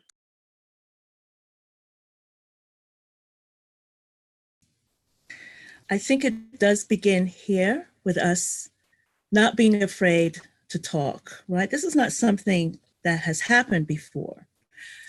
But I also feel as an artist that when you get the public to speak on your work, your creations, again, you're dimming your light, you're dimming your shine. I mean, Mozart and Matisse and Bach and Beethoven, did they go to the general public to get an approval for their work, for their masterpiece? Why, again, I understand as an artist, this is your baby, this is your creation. Part of your ego is invested in it. And you want to make sure that what you're doing is worthwhile. But if you are creating from the heart, and if you're creating from a level of respect, then you are supposed to cause a controversy. You're supposed to cause a shift. You're supposed to make people think. I'm looking at some of the things in the chat, and I think what the problem is, people want to negate another person's response to a card. I saw one thing, doesn't make it incorrect because of what you believe the card to mean. Do you understand? See, that's the difference. We know what the Ten of Swords means, but I saw something else. You understand? That doesn't negate, and you should not negate my feeling or my experience to that. And this is one of the things I went into deep detail with Kasha, breaking down that deck. It's not something, we'll be here too long with that. But then I understood another person's perspective, a Black person, her perspective. She didn't see what I saw in that card. So again, the tarot goes deep. If you work with it correctly, it goes deep into your DNA, your ancestral path, the community that you grew up in, your own experiences, everything. So it's just a matter of perception. It's when we get to this place where we say, well, your perception is wrong and my perception is right, because it can't possibly mean what you think it means, because that's not what it means. And that's where we have the problem. How dare you tell me about what I'm experiencing? All of us sitting here in this panel experience spirit differently, right? The one thing I know for sure is that we're all going to die. That's it. Maybe death is the great equalizer. But at the end of the day, we're talking about beautiful pieces of art that we're supposed to be using for healing. And at the same time, what we're doing when we have this sort of, I'm looking at some of the conversation here in the chat, and I get some of the feedback in regards to this card, we are actually stabbing each other in the back with one of those swords. Each and every one of us has experienced that card since its whole thing has begun. I want you to think about that for a minute. No one is walking away from this unscathed. On some level, we're all feeling this. Now, if nothing else, you should go back when we're done and look at your own walk, your own journey, and just think about, well, what more do I need to do to bring healing to myself so that I can be of service and bring healing to other people? How can I better use this tool? I want you to create your art. Do it, okay? I'm not saying that I'm going to buy everything that comes out there, but one of the things I have done in 2019, I have bought more independent decks than I have mass marketed decks, because that was a goal of mine. And believe me, I've got some butt ugly decks. You understand? But I appreciate the effort. I appreciate the artwork. And maybe right now the deck doesn't resonate with me, but maybe in a year or so it might, or I might gift it to someone else. You understand? Who's asking? Oh, asking Avalon. So this is just the beginning. It takes time to build a bridge. I can only hope that we can continue to have this dialogue. But I think that we have to learn how to be open-minded and tolerant of each other and respect each other's viewpoints and opinions, right? You don't know my history. You know a little bit about me from this time that we've been on here, but you don't know what I come from. You don't know what I've been through. And you don't know when I get off of here, my life moving forward.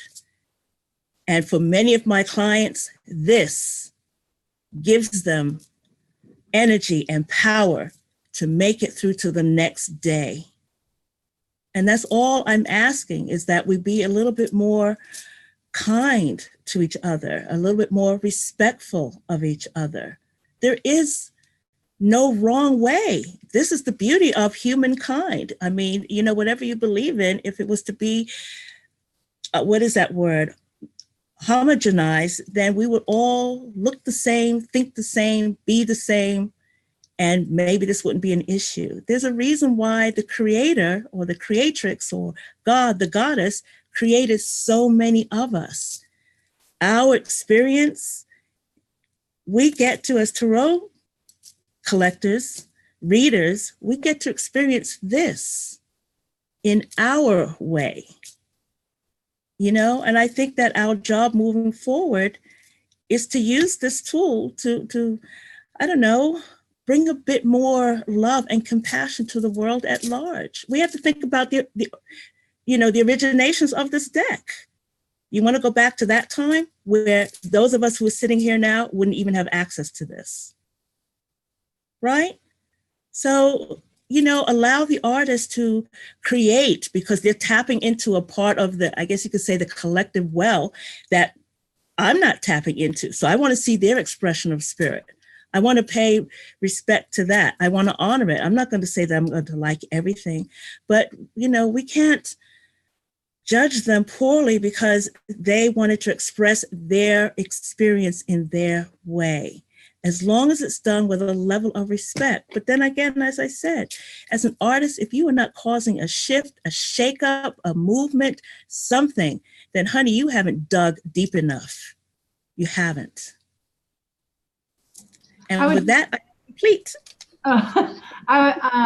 I'm watching what's going on in the chat, and I just want to say a couple things.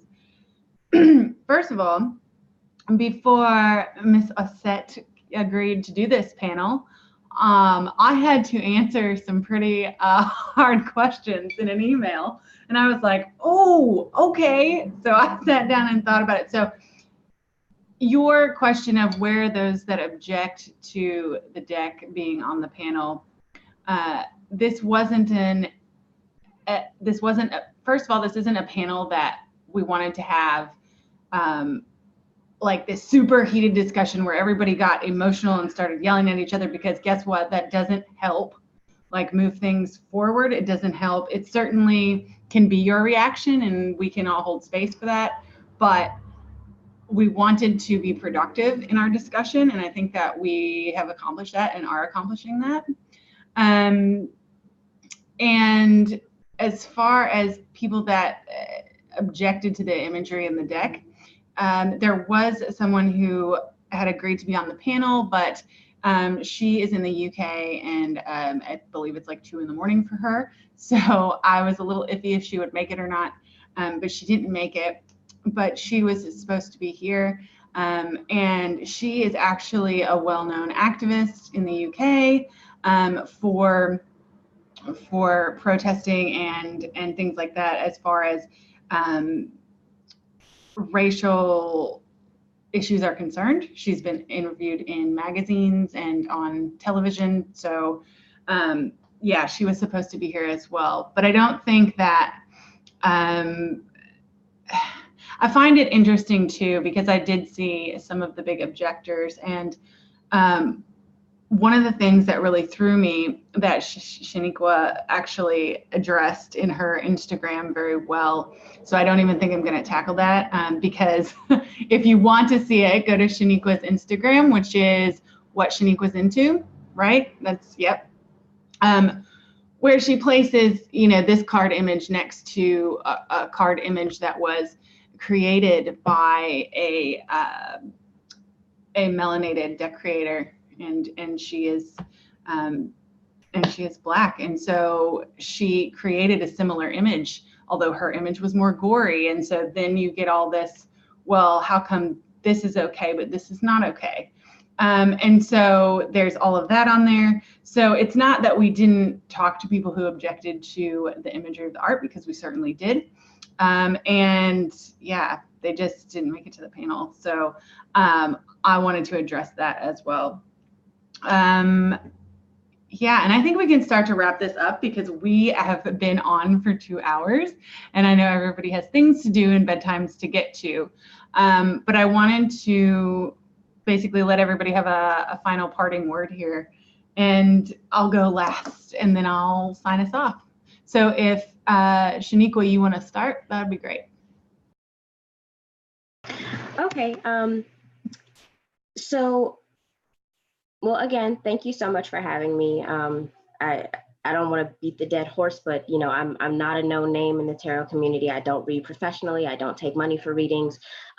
So I'm appreciative to even be given this space to express my opinion. Going back to what you were saying about addressing some of the concerns in the chat. I myself had that concern when I first got the invitation of, you know, is this just going to be a panel of people who all feel like the outrage was unjustified, or is this, you know, is it going to be a mix of perspectives? And I do feel like we've each brought our own individual perspective. To those in the chat concerned that this is an echo chamber, or just everyone who wants to espouse the same thing, that really hasn't been the discussion. I think that what brought us all together is, even though we've been able to understand the critiques that have come for the Lightseer's Ten of Swords, we've all been able to maintain a certain level of calm and respect for each other as just human beings, not African-American, not Jamaican, not Australian, not, you know, whatever nationality or ethnicity we can all label ourselves. We've just been trying to talk about this as a people-to-people issue.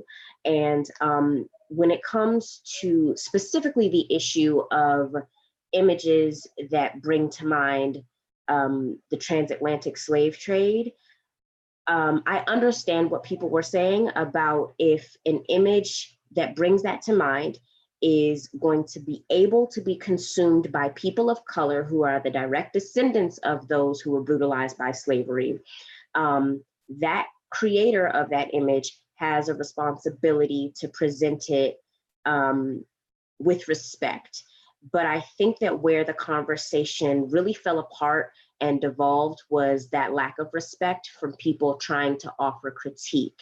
If you're speaking from a place of hurt and anger, and there is no willingness to understand the intent behind what gave you that hurt impact, there's really no sharing or expansion of ideas, because when people are attacked, they shut down. When people are attacked, it is human nature to want to defend yourself. And, you know, there's been a lot of talk about listening and leaning in and putting yourself into an uncomfortable position. And I really feel like Chris Ann did that. And at the end of the day, I don't want to invalidate anyone who looked at that Ten of Swords and saw a whipped slave. As a Black woman, personally, I did not see that. I didn't even see that character as a Black woman. I thought I was looking at a picture of a white woman. And I think that just comes back to the fact that no matter how loving your intention is, no matter how inclusive you want to be, at the end of the day, everything cannot be for everybody, because I'm going to quote Jane Elliott here. We shouldn't be striving to be a melting pot. We should strive to be a stir fry. So in a melting pot, everything blends in together and it all takes on one flavor, and you don't know what notes you're picking up from what ingredient. But in a stir fry, when you bite into the rice, when you bite into the corn, when you bite into the carrot or whatever, you know what you're tasting. It is one dish, but the individual elements that make it up have not lost themselves in it. And so I think that when we approach a deck, I'm sorry, I was reading the chat. I think that when we approach a deck with ourselves and our identities centered as the viewpoint and the lens that all other deck creators have to view it from, with this ultimate level of sensitivity as to how their art may land in light of what my ancestors went through. We're just setting up this impossible bar for people to try and hurl over. And it isn't fair to ourselves as descendants of slaves or people of color, because it puts us in that position to wait to be triggered. And it's not fair to people outside of our ethnic or racial bubble or group, because going back to what Avalon and Allora were both saying earlier, unless you have been immersed in a culture, academic research is not going to cut it. And even then, if you come to the projects or the hood or something, and you are living that experience in a white body, it's still going to be different. And so I think we have to respect the fact that no matter how much someone tries to create something that can be inclusive and uplifting for everyone, it's not possible.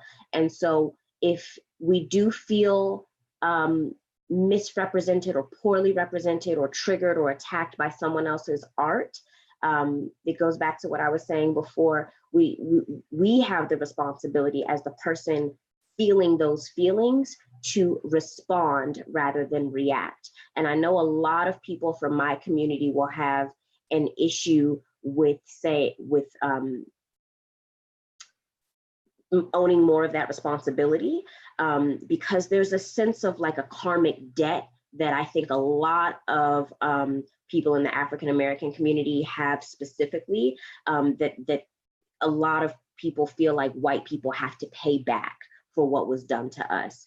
And fortunately, I'm not going to say unfortunately, but fortunately, that's not possible unless all the Black people in the world are going to round up the white people and start making them till fields. I mean, it's just not possible. So I think, again, we have to live in the present moment. That's not to discount history. That's not to erase it. That's not to reduce its significance and its impact, the very real impact that we're still feeling today.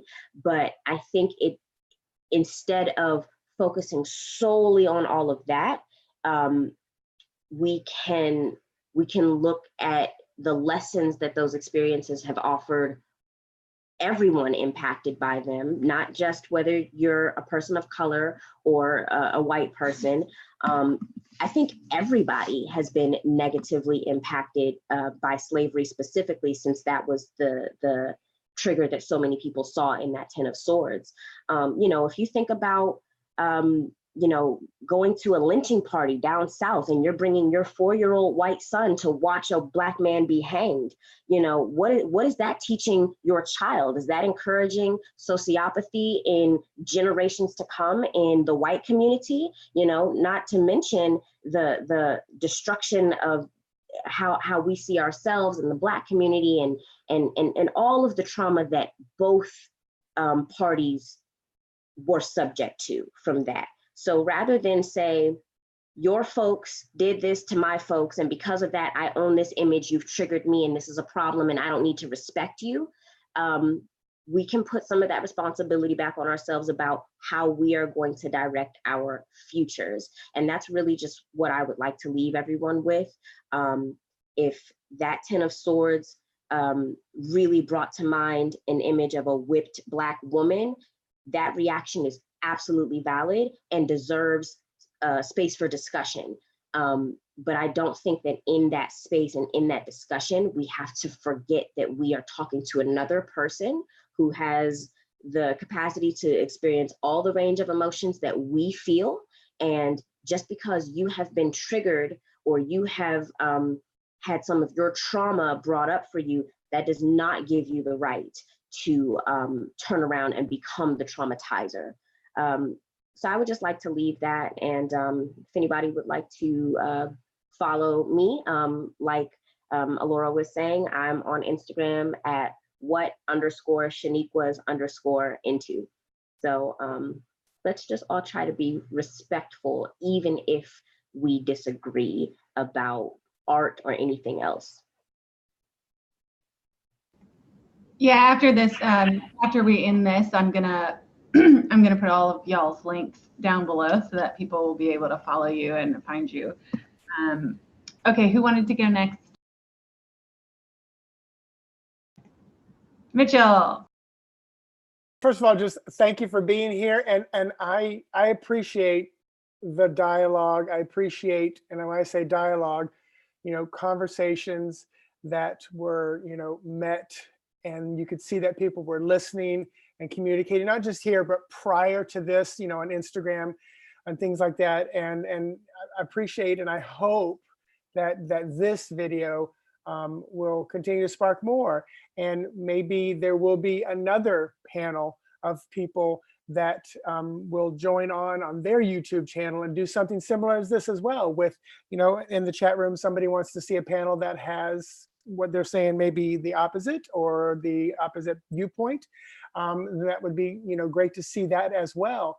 And I hope that this does continue that, because I hope more people who sit in kind of my perspective and frame of mind are able to learn and able to grow as I have through this, because it is still, again, it is still very eye-opening. It is still very much a learning process for me of what I grew up seeing, being told, being taught. And hopefully that like Auset said, we're continuing to learn all the days of our lives. Otherwise, we're not even really living. So thank you again. Thank you everybody who was on here, your opinion, your expression in the chat room. I appreciate it. And I will say this, I do feel like even in the chat room, everybody was very respectful, very open, and allowing people to express their opinions, whether they did or felt comfortable or not. So thank you for this opportunity to be here. Hopefully this will make some changes.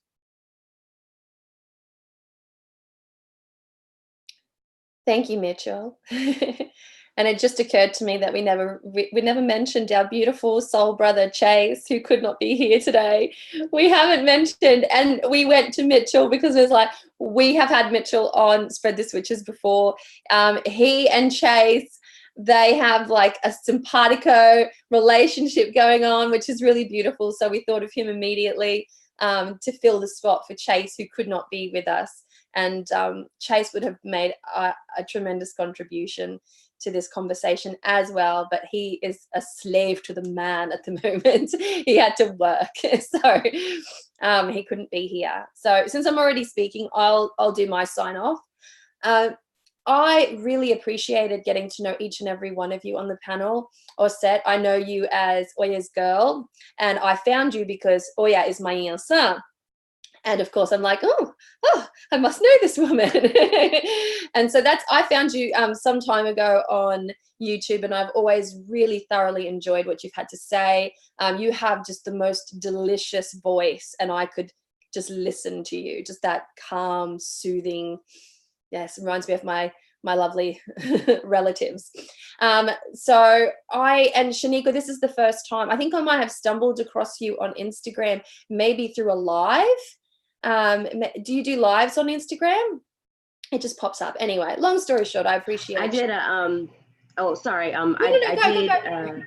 2 IGTV videos in regard to this, and I think that's how I got on a lot of people's radar. That must be one of the ones that I saw. I just wanted to end up here with the fact that art is not something to segregate. The moment that we start segregating art, we cause deeper wounds than can possibly be repaired, because art is an expression of the soul and the spirit. We are so blessed to be able to have 78 unique pieces of art to work with as tarot readers. And the art is meaningful. It's meaningful to the collector, it's meaningful to the reader, and it's meaningful to the client. As consumers, we are in a powerful position to choose the tools that we are going to work with.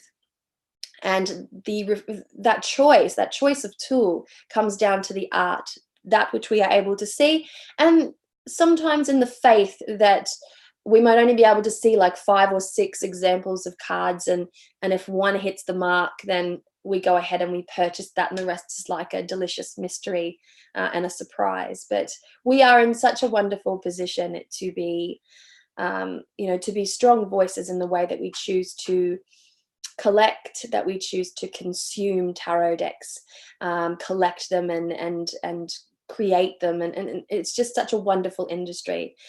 Tarot is in its heyday at the moment. There are more tarot readers emerging each and every day. There are more tarot decks being created each and every day. People are finding their voices through tarot, and they're wanting to express themselves through the tarot. And as a community, we need to hold space for those who truly do. When a tarot creator creates a deck, they put their heart and soul into them, and it will have a piece of them, definitely and for sure, within that deck. And so when you critique a deck, you're not just critiquing the art, you're critiquing the intention of the person. And that can hold quite a bit of wounding. Looking for yourself in a deck is not something that I would encourage ever. Take a tarot deck for what it is, a reflection of the human experience. When we look at ancestral pain, if we start to look to the tarot to justify, to validate that ancestral pain, that is a mistake, and something that we need to turn back on ourselves and seek healing in a more constructive capacity. In context to Chris Ann, I found it really interesting what happened when somebody told me that it was about a slave woman being whipped and lashed, and the details were given. I thought, wow, that's really striking. But I didn't take away from that card what people were telling me that they took away from that card. When I saw it, I saw this. I saw the Ten of Swords. I saw the pain that should be in the Ten of Swords, for that matter. I saw that it was represented well. But at the same time, when this dialogue came up, I thought, isn't it curious that there is ownership over that pain? Because white, black, every culture has suffered pain. Stabbings, gunshots, whipping, they don't belong to any culture. Like, pain is a universal thing experienced universally by people. And owning that pain as your trauma or your ancestral trauma is not the way to move forward. We have all been affected by pain in our lives. We have all been affected by delicate cultural, racial issues. I myself am a kind person. I have never, ever disrespected anyone's race or culture. And so when I'm accused of being, this white perpetuator of whatever people say, I do not accept that as my role. I do not accept that as a reflection of me. I use my life, this incarnation, my strength and choice to make decisions that will help me to bond with people, not to segregate. I use my art and my tarot as a way of bonding with people, as a way of giving voice to that human experience, as a way of counseling and healing, not in a segregating manner. And I think that that's something that we all need to do more of, is act compassionately towards others. This perpetual triggering that we experience, this necessity to be offended with what everyone says. It doesn't matter what you say these days. Someone is going to be offended. And that, to me, is demonstrative of a culture and a time in our life where we have many deep wounds that are not being addressed. And healing and addressing those wounds is perhaps the best use of your time at this moment in our human evolution, because it is going to help you to step forth, really walk past and authenticity and respect. So the tarot is a tool for many great transformations. Use the tarot as a tool to transform some of what your ego is pushing forth, some of what your wounding is pushing forth. No one has the responsibility to validate your wounds. And it's important to understand that we all deserve respect. In the field of tarot, in the field of life, we all deserve respect. Be respectful of your tarot creators. Be respectful of your tarot readers. Be respectful of your peers in tarot. Be respectful of your clients when you're reading. That's the pinnacle of my ethics there as a tarot reader, is mutual respect. Demand respect as well. If you feel like you're being disrespected, then speak up. There is always a way of speaking that is more constructive than yelling and shouting and assigning blame. The moment that you start to assign blame, you're also taking the responsibility and the culpability for your triggers out of your hands, and you're putting that on somebody else. No one is responsible for your wounds. We all have shit, that was my fireplace. We all have I can't find the words here. We all have a responsibility to be the best versions of ourselves. And if you work with the tarot consistently, you're going to find that way. The tarot is going to help you get to the bottom of your soul wounds. It's going to help you to deal with some of your trauma. It's going to help you to do that. And it's going to do that because it's an effective tool. The tarot is a beautifully effective tool for that. And using the tarot as it's designed to be used in this, our modern tarot times. Yes, I know that tarot was originally a game, but as modern tarot readers, we use the tarot in a very specific way, in a very psychological, psycho-spiritual way. When we use the tarot in this capacity, the tarot is limitless for what it can do for the human spirit. So tap into the power of the tarot for all the right reasons, and perhaps then you can find some of that healing.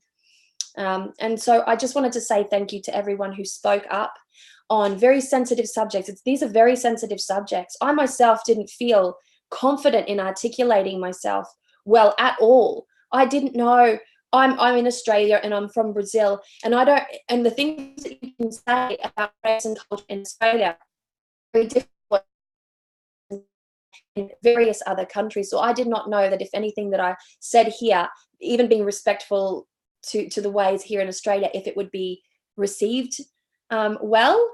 So it was a huge experience for me to learn and to interact with people on such a delicate subject. I mean, this is a very delicate subject, and I'm so glad that we could all exchange our thoughts and ideas in as respectful a manner as we have done, and really listen to one another as we spoke. It's a beautiful thing, and it's a great gift. And as Mitchell was saying, I really hope that more people do this. This wasn't a panel about those who agreed with Chris Ann. She was the inspiration for this panel. She was the person who brought up the conversation. Many reacted to her in a manner, and it prompted a conversation. And those who made videos and who made blog posts about the situation when it was first emerged received so much hateful backlash that people were deleting their posts, deleting their videos, deleting their social contributions because of this. So it was very, very interesting to be here and I'm very curious to see how people respond to this, in the days to come, for that matter. So thank you so much for sharing sacred space here with me, all of you, and thank you for allowing me to speak so openly. Much love from me. Okay, next we're going to hear from Rhiannon and then Auset, and then I will close us out.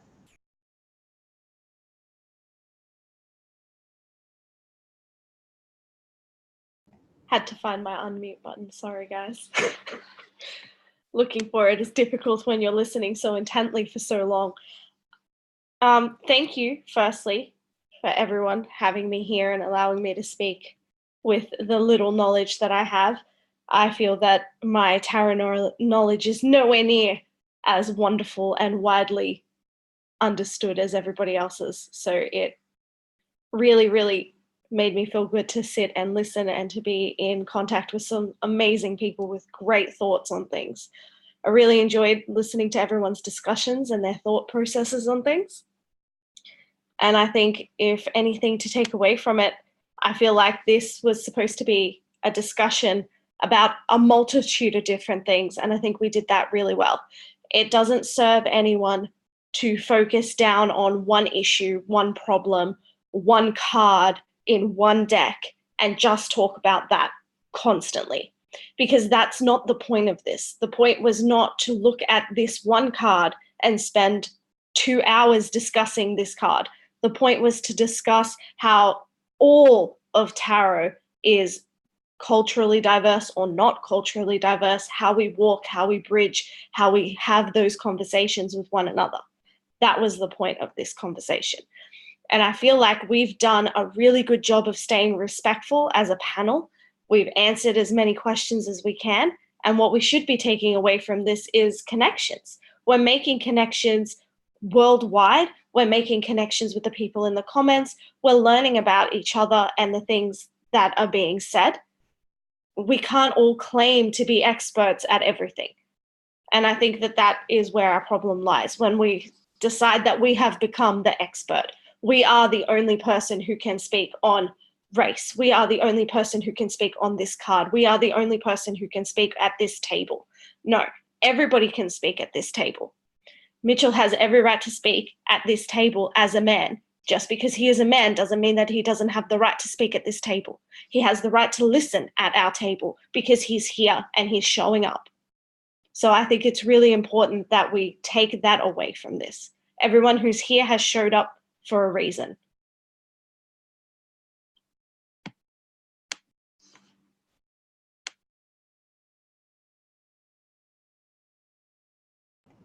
Miss Auset? Haven't I spoken enough? Okay, to wrap it up, each and every person who is listening to this, who is part of this, who will come back in and watch this, you must understand that you have the power, all of you, to make a change, to make a shift. And, you know, my mantra for 2019 is never underestimate the power of a grain of sand. Each and every one of us, that tiny grain of sand, can affect great change. And if you think that your voice is unheard or your opinions do not matter, I want you to think about getting a grain of sand in your eye and what it can do. And with that, I am complete. I put the talking stick back in the middle. Thank you so much to everyone for welcoming me. Okay, now I'm gonna close her down, but I'm gonna leave you guys with a couple of things. First of all, thank you to everybody who attended this panel. It was kind of, it was crazy to get it together because there were so many people involved, and excuse me, and working out time zones and all of that stuff. So that's why I posted all the time zones, because I wasn't prepared to answer everyone who wanted to know their time zone. But so a couple of things. So one of the reasons why we did this was to answer the larger question about how to go about using culture and including diversity and concepts of inclusion in the larger aspect of tarot as a whole and within the magical community. And one of the things that we can take away from this, as far as, or one of the things I hope the publishing houses, if they ever do see this or ever do catch wind of this video, one of the things I hope that they take away from this is that there are some issues with publishing houses that need to be corrected, and that can be corrected concerning tarot art and magical texts where culture's involved.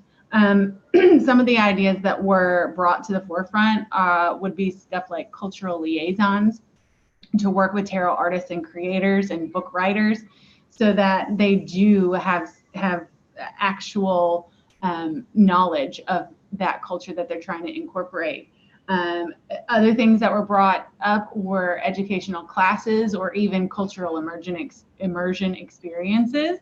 That's a little bit more on the more expensive end, but I think that publishing houses would do well to do something like that. But also,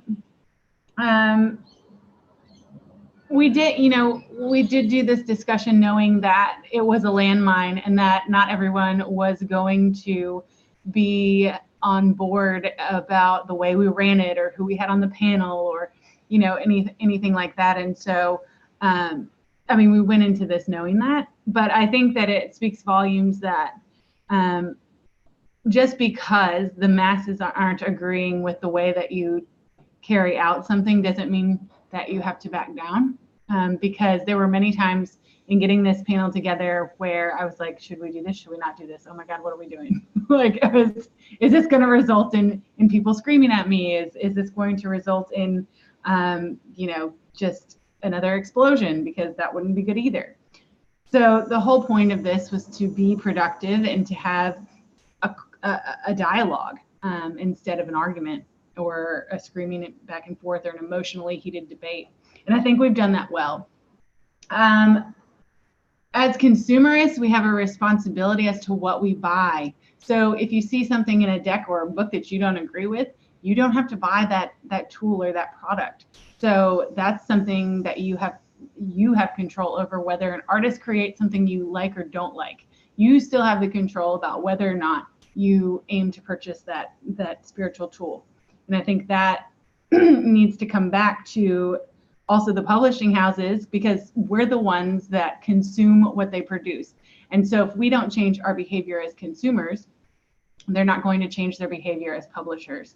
So if we start saying as a collective whole, no, this is not okay, we don't like this. No, this is not okay, we don't like that.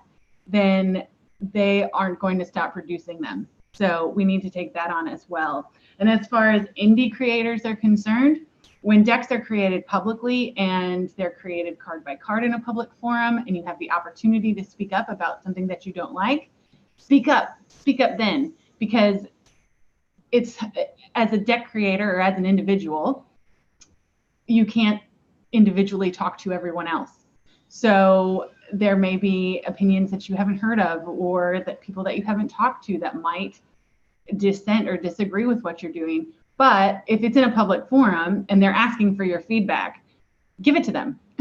Respect, do it respectfully, of course, but you have the ability and the responsibility to speak up for your culture, your heritage, who you are, and things like that, to let these creators know what you're finding not okay about what they're creating. And yeah, those are the things that I have to leave with you guys. And I think this has been a very awesome panel, and I'm very glad that everybody came. Audience in the chat, you guys were great. So thank you. And thank you to everyone who will watch this later, because this was an amazing discussion. And I hope that at least we've taken some productive and healthy things away from this discussion. And yes, stay tuned for the next STW, guys. That's right. Now I'm going to try something here. I'm going to try and close this off without shutting down the record. So see you later, guys. Let's see what I can do.